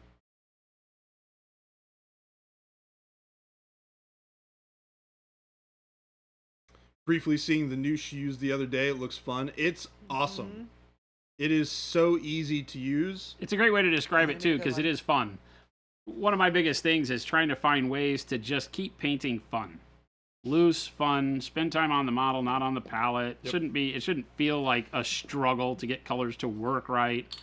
None of that. I mean, I just explained how I was having to struggle with glazing this skin. It just, at some point in time, it starts knocking the wind out of my sails because it doesn't go fast enough, right?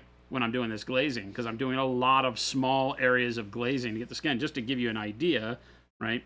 Look at how different these 2 models look, right? With just that layer of glaze, right? You see the skin tone changes dramatically as I brighten it up, and I get that kind of living in a cave, almost like see-through jellyfish skin is what I'm going for, right? And so I'm having to spend a lot of time in small areas getting the glazes right. So glaze wash medium fixes that. Now you can do all the things I'm doing and not feel like it's a utter kick in the balls. Yeah, Lone Samurai, this is also a really, really fast and efficient way to get some painting on your models as well, using the Newsh medium. Because you can take something like this, which is just a blue mech that I painted up as a demo, just to have a base color on there. And you can turn them into this with very little effort and work. This one is literally just the wash thrown over it after I made it, mix it up with some burnt sienna and the Newsh medium, threw it over the whole model and wiped it away. They look like they went like 4-wheeling through the mud. Yeah, that's the idea. Jade, see ya. Bye, Jade. Have a good holiday. Grimdark in a bottle, yes. But do it with any color you want, right? Yeah. Again, you're not limited. Not all of your models have to look the same. You can switch from one brown to the next and get a bunch of different looks going on. Here's another great example of the burnt sienna over yellow, which is a really, really cool shift in color for this yellow. It warms it up a ton. And so what color did you mix it with? Burnt sienna. I used the same mix that I did with this one on these guys. Yeah. Ones. But it reacts differently because of how it filters over the color. Mm-hmm. The color underneath is going to show up differently depending on what you put it over, right? Like this will turn a lot more orange because there's a yellow underneath it. This will turn more of a kind of a darker brown because there's more of a blue under it. So it kills some of that punchiness. But they're fantastic. It is my favorite tool to use right now. Hi, JP Gray.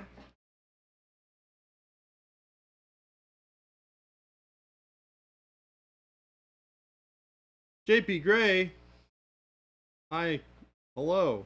Good afternoon. Good afternoon, party people. Well, we're not quite to the party part of the evening yet, but 30 minutes. Well, 32. 32 minutes, yeah. Given the new stream schedule, when are you thinking you'll do the November challenge review? It is notated in the challenge notes. Oh. I thought ahead this time. I believe it's November 5th, which is the following Tuesday after the end of the month. December. December, thank you. Yes, please read the instructions, Game Delay. He threw them out. Gotta go dig them out of the trash. He threw them out, screaming, I don't need any damn instructions. I'm a man. I know how to get there. Fail. Yeah, I figured we'd go back in time and we'd go to November 5th and do that, that review for November. Sounds like a bad idea. I agree. Going back in time seems like not what we want to be doing with our I don't like that idea, but I also don't like that it's going to be December soon. It's already there. So close. What the heck? Something autumn color something. Get out of my way. Necrofire. Not using instructions for your knight right now. Bold. That is bold. Usually, once I build a couple of models from a kit, I can usually figure it out. Because they're pretty good at, identifying where things belong on the sprue. And they'll clump them all together. It's just figuring out where those clumps belong. The year ends on November 24th. It's your birthday. Lone Samurai, after years of building Forge World, what are instructions? You know what? Fair enough. I can't argue with you there. Also true. JP, does it end the day before? And then it starts new on the 24th? I'm really liking these guys now with the olive flesh. That really turned it around. Yeah, it looks really good. Not that I was unhappy, but you're less happy than you were or you were less happy than you are now. By comparison.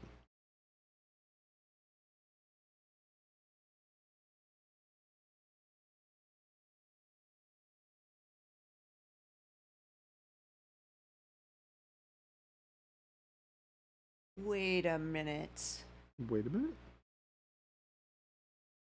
SS Naked. We know you. What? We know this person? Isn't that Eamon? What? Eamon!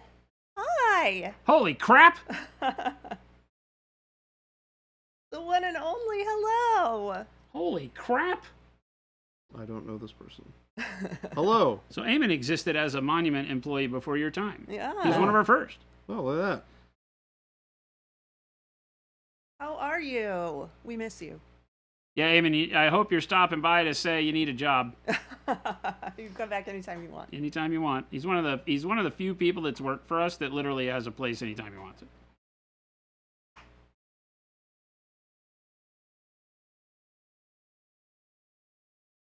He'd freak out seeing it now.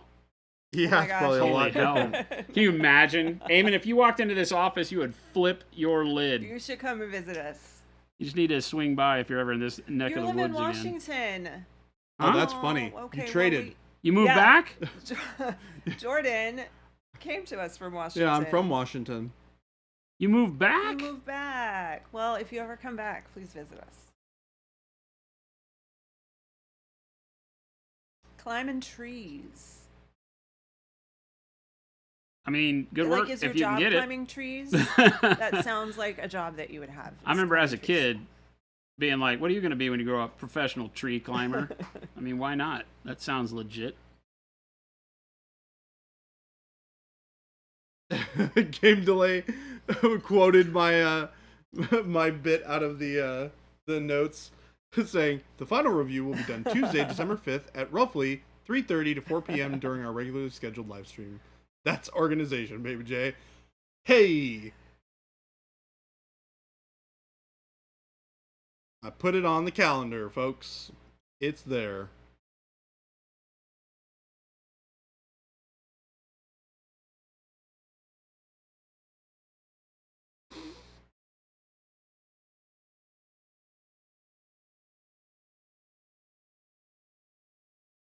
Tree climber sounds as legit as professional paint liquor. Oh no.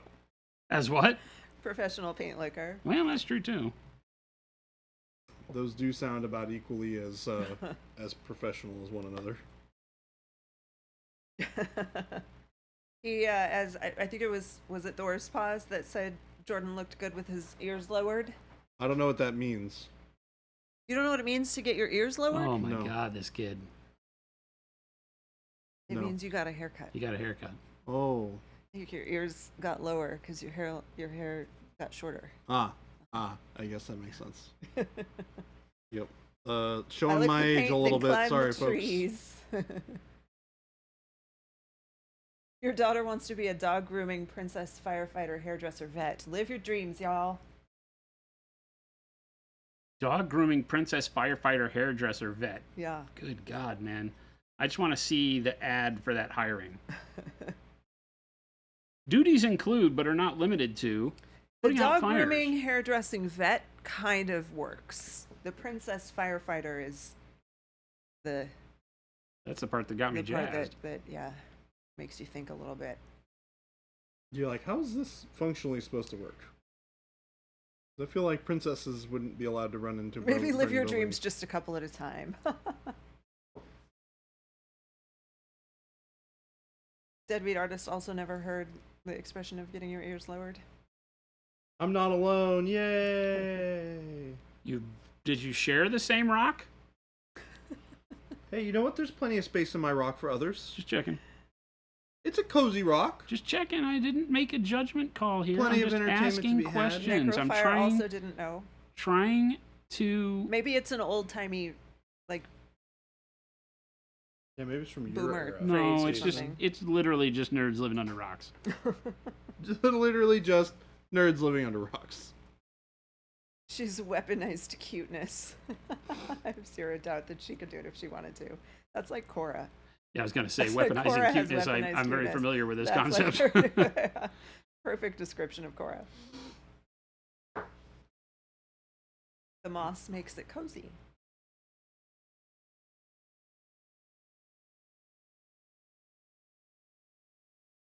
Deadbeat artist sent you the rent check in the mail. Jordan. What? Living under the rock. Oh, yeah. Thanks. Don't forget, it's your turn to do the dishes. And clean up around the house. And all the rest of the chores. But Baby J's painting all your minis now, so you have that going for you. Like, well, maybe that's a trade. So you have that going for you. You can thank me later. Oh, I hope I can get to Adepticon this year. Necrofire. I was raised by a programmer and a math professor that met playing D&D. I grew up on the computer. I like this. Huff, what's going on?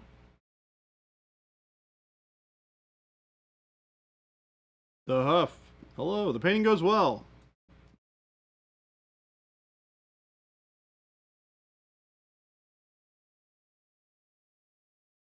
You cut your hair with a bowl. Never got over the Beatles. Man, good old bowl cuts. Deadbeat says, well, I guess that means I'm wearing Jason's underwear. Excuse you? I don't live in this rock. It was so good to see you. Well, not see you. Eamon, take it easy, man.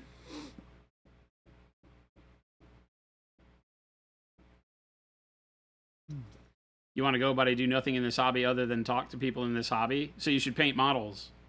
Because that's what the hobby is. Mm-hmm. Get some models. Paint the models, JP Gray. Do the thing. Stop talking about it. Do it. Paint your own damn robots, babe. Your childhood haircuts, bowl, then buzz. Jordan's underwear, wrong J name. Oh, he's wearing your underwear, dude. While you paint his minis, he's sneaking in your underwear. Ugh. This got weird quick. JP's money is tied up in small cardboard cards. Well, to be fair, this sounds like a bad decision on your part. I mean, it sounds like a few people around here. There's a lot of that around here. I will neither confirm nor deny. You're a culprit in this whole thing. So yep, I contribute to this mess.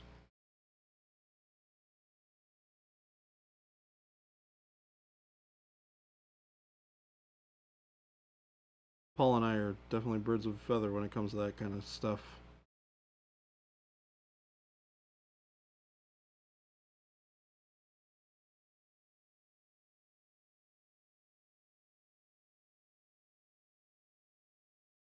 I think JP Gray is lying to us. I'm pretty sure he paints miniatures. Or has in the past. Maybe not currently. He pretended to one day. Just get a cool gunpla kit and paint it. Paint a robot, JP. That's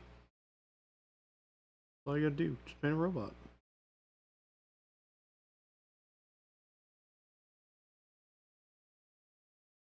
The transparents look great on cardboard cards. You do like magic card repaints. I have done some custom artwork for magic cards in the past. And then I stopped because I got bored of it. Also, they just started making really great art, extended art for magic cards. You need to figure out a way to watch the stream and paint at the same time. You just turn put it on and you paint. And paint. Come on, this is not that complicated. I know lots of people in chat do it, so... Yeah, lots of them do. It's possible. Oh, this stream is just like lightning fast. JP said, I used to take classes from Jason on how to paint better. I for sure painted. But then I grew into cars and skateboards, and then strangely Pokemon. So you went from cars to skateboards to Pokemon. Most people go Pokemon, skateboards, cards. Yes. Yeah. I'm going to be honest with you. Benjamin Button here. It's never too old to be playing Pokemon games. Ghost Hunter, you can watch on your phone. You can. Or on a computer. Yep. Or an iPad or tablet. Yeah, tablet. We have the technology. Deadbeat, I've used Acryl white for watercolor paintings because it's better than the watercolor white that I have.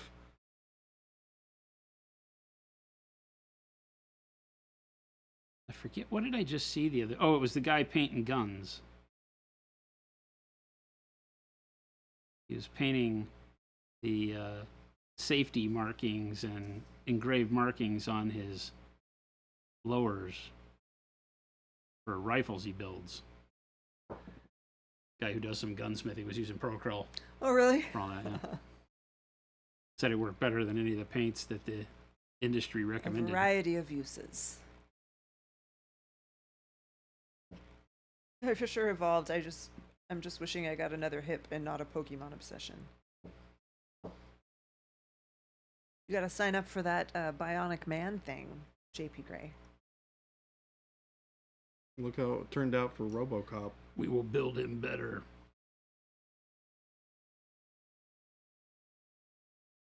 Jordan, do you know the Bionic Man? I have some amount of familiarity with it, but not significantly so. People ever ask about inflation and how to figure out how that has an impact? Tell them to watch the $6 million man. And ask them if they think $6 million would buy you that today. There you go. Economy in a nutshell right there.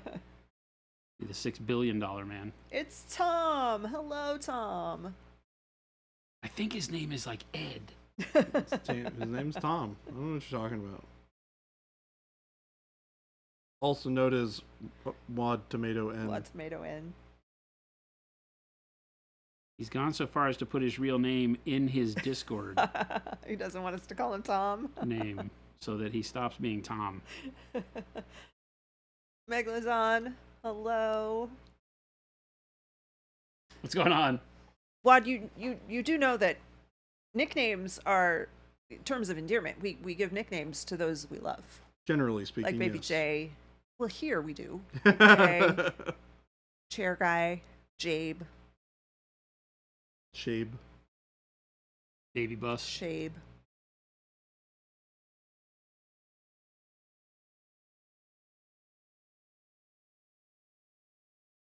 There's someone on Instagram pretending to be you, but he says his name is Ed.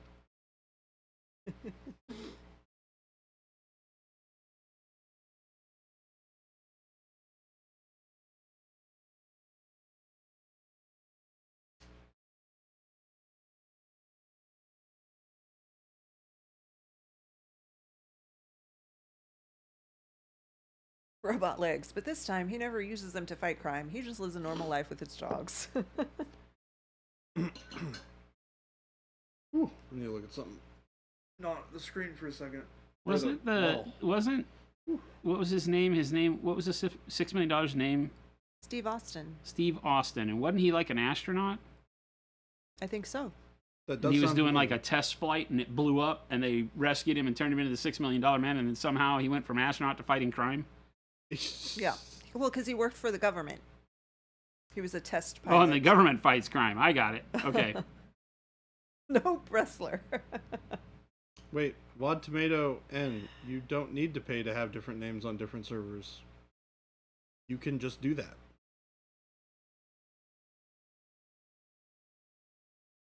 He was a wrestler. No, he wasn't. Incorrect. Steve Austin. Stone Cold Steve Austin. Well, being Stone Cold is not the $6 million man. Because there was the $6 million. There was also the woman, right? Jamie Summers. But she was a $6 million woman? Yeah, well, she's the Bionic Woman. Bionic Woman. Yeah.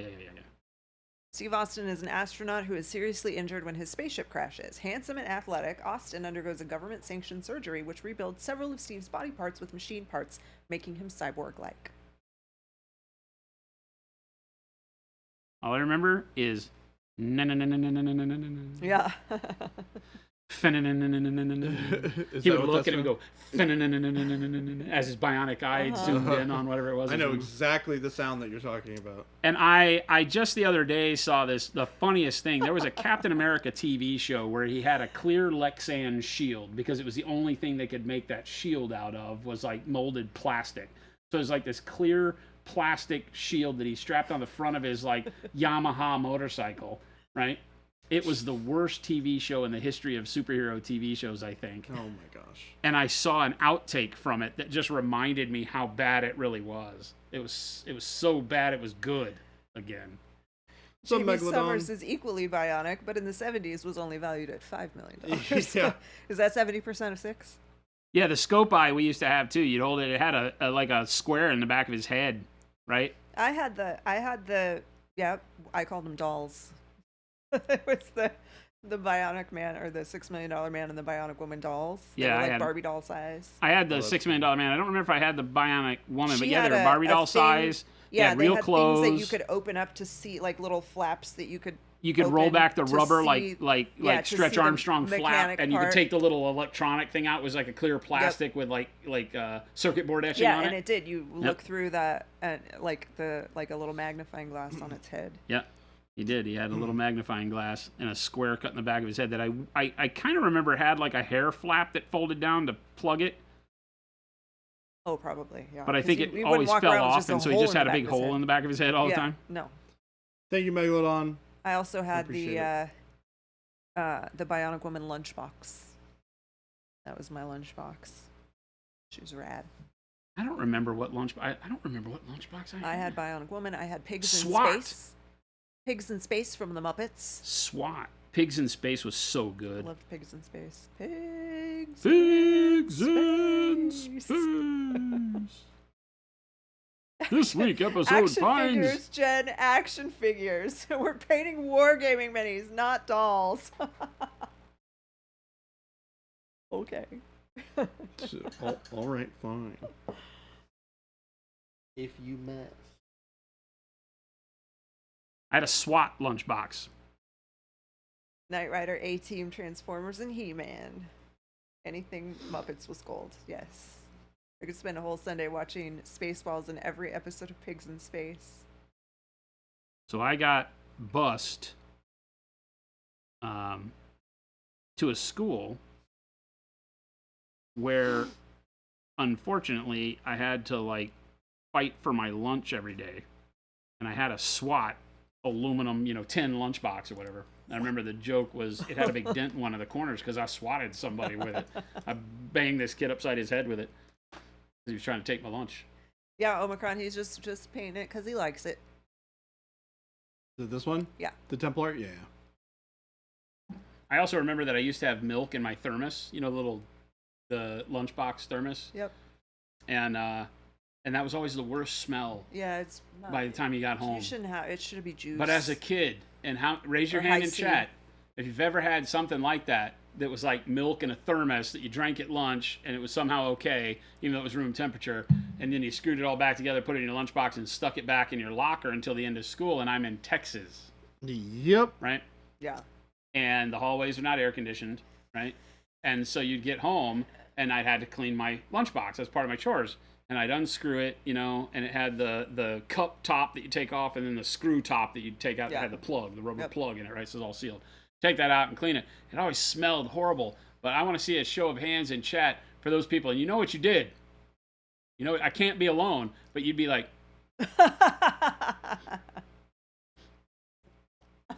Yeah, I mean, that's fair. You've been called out. You've been called out, chat.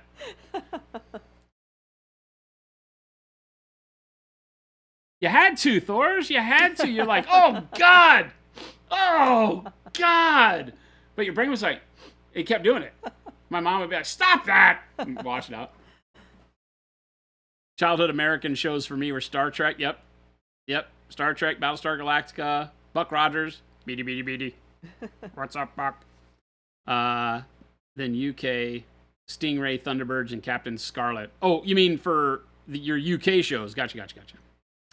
I never watched Baywatch. Baywatch was, Baywatch wasn't necessarily Magnum PI childhood. was the only adult show back then, but Baywatch came after that. Baywatch was later, like late teens. Like Magnum high school, PI, probably. Hill Street Blues. Dukes of Hazzard. Did you watch St. Elsewhere. The Dukes of Hazzard? Dukes of Hazzard, yeah.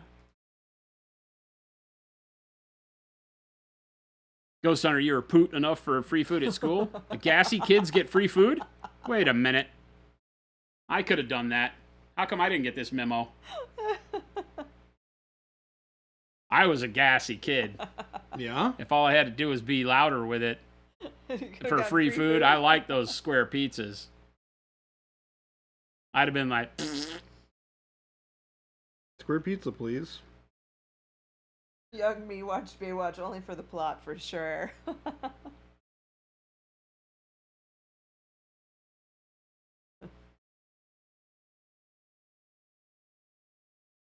You were too embarrassed to watch past the intro, but you definitely watched the intro. They just ran on a beach, right? They run in slow motion. Yeah, run in slow motion on the beach. The intro is all you needed. Don't mess with the plot. Your mom was a struggling orthodontist.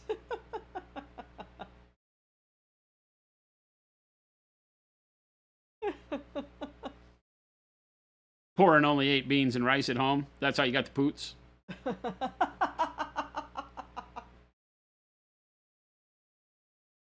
George Paul says Benny. So I remember Benny Hill in the U.S. being the first time I saw boobs on television, and I always thought, how did they let that happen?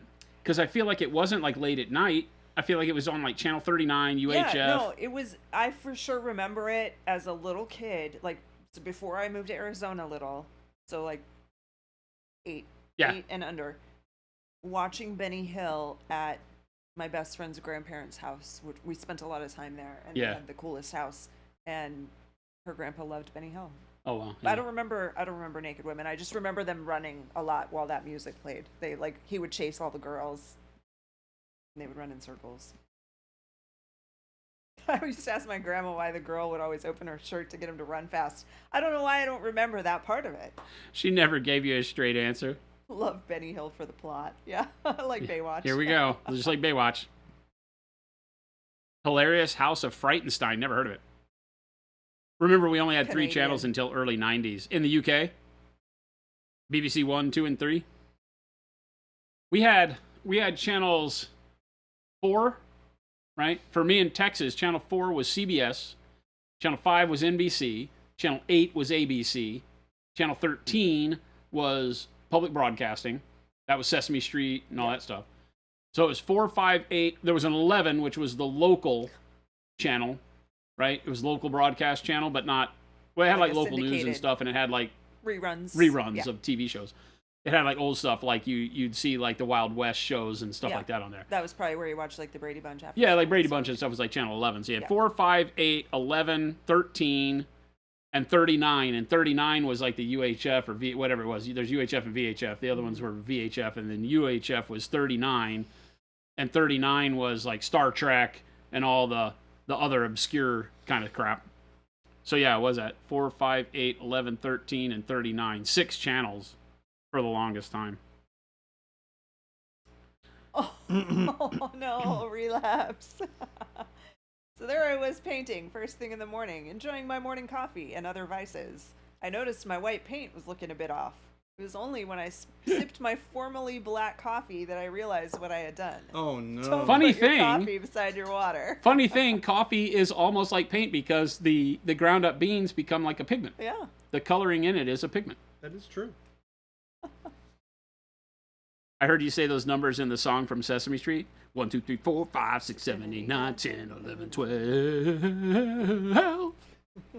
Okie dokie. You don't know that? Dude, the best parts of me I learned through freaking watching Sesame Street, for crying out loud. I mean, when I was very, very young, maybe. Oh, well, I mean, so we're super old and watched Sesame Street when we were really young, but remember the songs. Well, you guys are just superior to me. Well, but we also, probably, a big generational difference is that when we were little, Sesame Street was one of the few shows that we had to watch. Oh, right? Yeah. Sesame Street, Electric Company. Yeah. Zoom. Mr. Green Jeans. Who was he? Dr. Kangaroo. Captain Kangaroo. Mr. Rogers. Mr. Rogers' Neighborhood. And Zoom. Zoom. I didn't watch a whole lot of Zoom. I do remember watching Miss Rogers.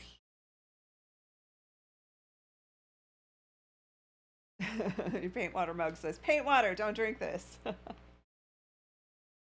And the ladybugs came to the ladybug picnic. Yeah. Yes. Oh my God, this is so good.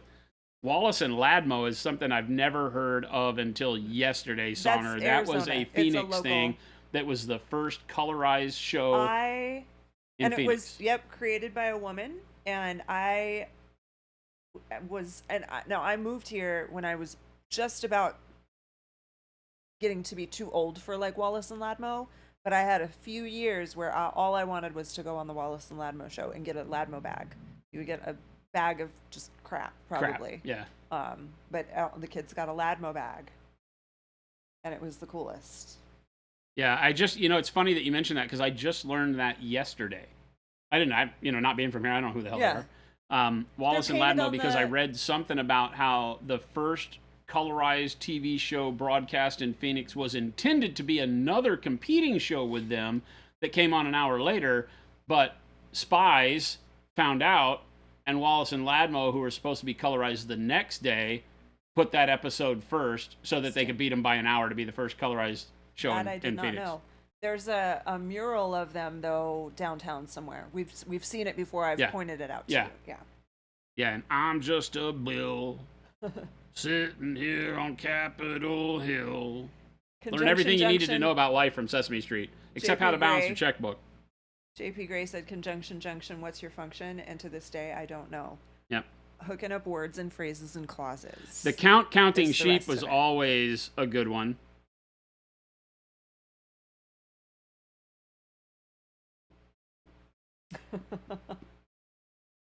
Yeah, near. My God, I was so entertained by Sesame Street. It was great. Oscar the Grouch. Yeah, Coxie's like 1, 2, two beautiful chickens. Wow, we got 3 minutes left. What? How'd that happen? 2 minutes left. Talking about Sesame Time is a man-made construct. Holy crap. Time is a man-made construct, and we can paint for as long as we want. I literally feel like we just started. Like an hour ago. 15 to 20 minutes ago. Or an hour ago. I don't know. But holy cow. Why did I remind them? Because I'm hungry. We're having a potluck here today. And Kyle just made about potluck time. Queso dip. Oh, he did? He brought like the crock pot and the whole 9. Yeah. I thought, didn't you say he wasn't staying?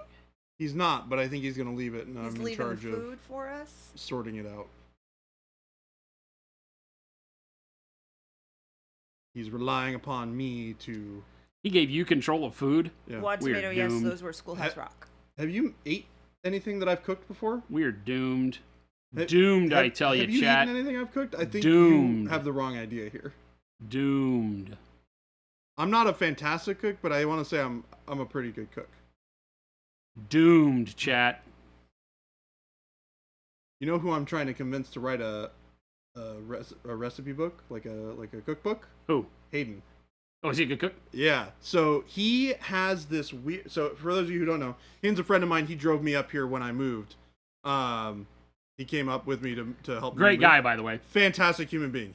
I've known him for 20 years. I've only known him for a couple hours. Yeah, he's my brother for all intents and purposes. I'm specifically going back to Washington to visit him, and the rest of his family. So anyways, when we were kind of growing up and we were in that kind of like, he was at college and that sort of age, he found this thing that he just became amazing at, which was cooking all of this random crap that is just absolutely incredible. I don't know how he does it, where he gets it, how he figures it out. But he watches the same TikToks Jen does. Maybe, I don't know. Because you just described Jen. But he makes the best wings I've ever had in my life, bar none. Well, maybe one exception. There's a bar in Tacoma that's really, really good. We won't tell him. I won't tell him. But no, because he and I used to go there for wing nights every Wednesday, so he knows that they're really good. But like, I don't know, he would just like make all this like weird soup that was like weird stuff, like nacho soup. And it would have like cheese. It would literally be like nachos, but in a soup, and it was amazing. This is literally Jen. Yeah. Male version of Jen you just described. Because Jen says, okay, so I'm just trying something new. I'm just throwing some things together. Yeah. I don't know what I'm doing. And she's like, I don't know. She used to do this. She stopped doing this part of it, but she used to do I don't know if you're going to like it. And she'd be like, I don't know. And I would taste something like, this is my favorite thing ever. Yes. Like, I don't know what you've done here, witch. I kind of know, like, more of what you will like. But whether or not it turns out, I don't know. Sometimes it's a guess. It always does. We just try. I don't know that you've ever failed, have you? I don't think we've ever had to like throw something out. No, we've never had to throw something out. Yeah. But I've been trying to convince him to make a recipe book that just has all of these weird recipes, because they're kind of like, they're perfect recipes for like college kids. Right, because it's like stuff that's like not that hard to make, and you kind of just like throw it together. Mm-hmm. But whatever like concoction, and he'll just like add weird stuff. He's just like, I don't know, I'll add some of this, I'll add some of this, and it just every time it's just amazing. So I'm convincing him to try and write a book that's got all the recipes in it. Captain Crunch crispy treats. That sounds good. Like Rice Krispie treats, but with Captain Crunch. I actually bought some Captain Crunch and some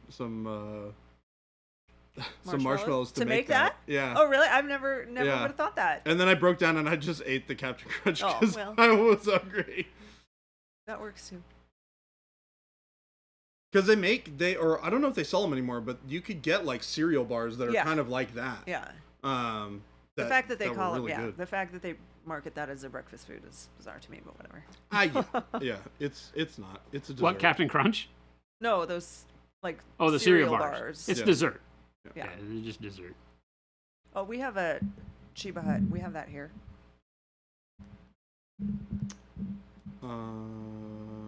Yeah. It's 4:02. Do you want to keep painting? Jordan is very anxious for us to be done. I didn't really have lunch, so I'm hungry. Well, so my problem is that we have to paint out there in the potluck, but I'm not going to paint out there. Are you? I'm going to paint out there. I don't know how I'm going to set that up, but do we have lights out there? There are also some people who want to prime some stuff, and I was going to help facilitate that. Oh, okay, yeah. Which is part of the reason. Yeah, we can quit. Okay. All right, everyone. We are going to go get set up for this potluck thing. Thank you guys for hanging out. You guys have been awesome today, like you are always. But if you had a good time here and you are new, please give us a follow so you can join us and find out all the times we stream. Game Those delay, yes, that is all of flesh that Jason is using. Are 5 times a week. Monday, Tuesday, Wednesday, Thursday, and Friday. Invasion! We're invaded by Philip. New guy, Philip. Hi, Philip. Hi. You want to do the rest of the outro? Subscribe and like and do all the stuff. Subscribe and like and do the things. Jen's going to throw up a bunch of links for us. I'm going to right now. Sorry. She's going to give us a link for the store where you can find all the fantastic paint that we've been using here. Whoa. What was that? I don't know. Someone crashed out there. Yeah. Who's that? For those of you who do not know, we are Monument Hobbies. We make Pro Acryl, best paint in the world. It's awesome. Check it out. We use it on stream all the time. If you have any questions, join us on one of the streams. Yeah, check out our Discord. It's got tons of fantastic people, great artists, great place to learn, ask questions, and hang out with nerdy folks like all the rest of us. Wait a minute. What? What do you mean, wait a minute? Me? What did you just call me? I called you a nerd. Am I a nerd? Yes. Have I been the bad guy all along? Yes. Oh, God. Yes. We are tomorrow, JP. Yes. Yeah, we will be streaming tomorrow, but we will not be streaming on Thursday. No, Thursday. Or Friday, or I don't know. Okay. Friday TBD. To be continued on the Friday topic.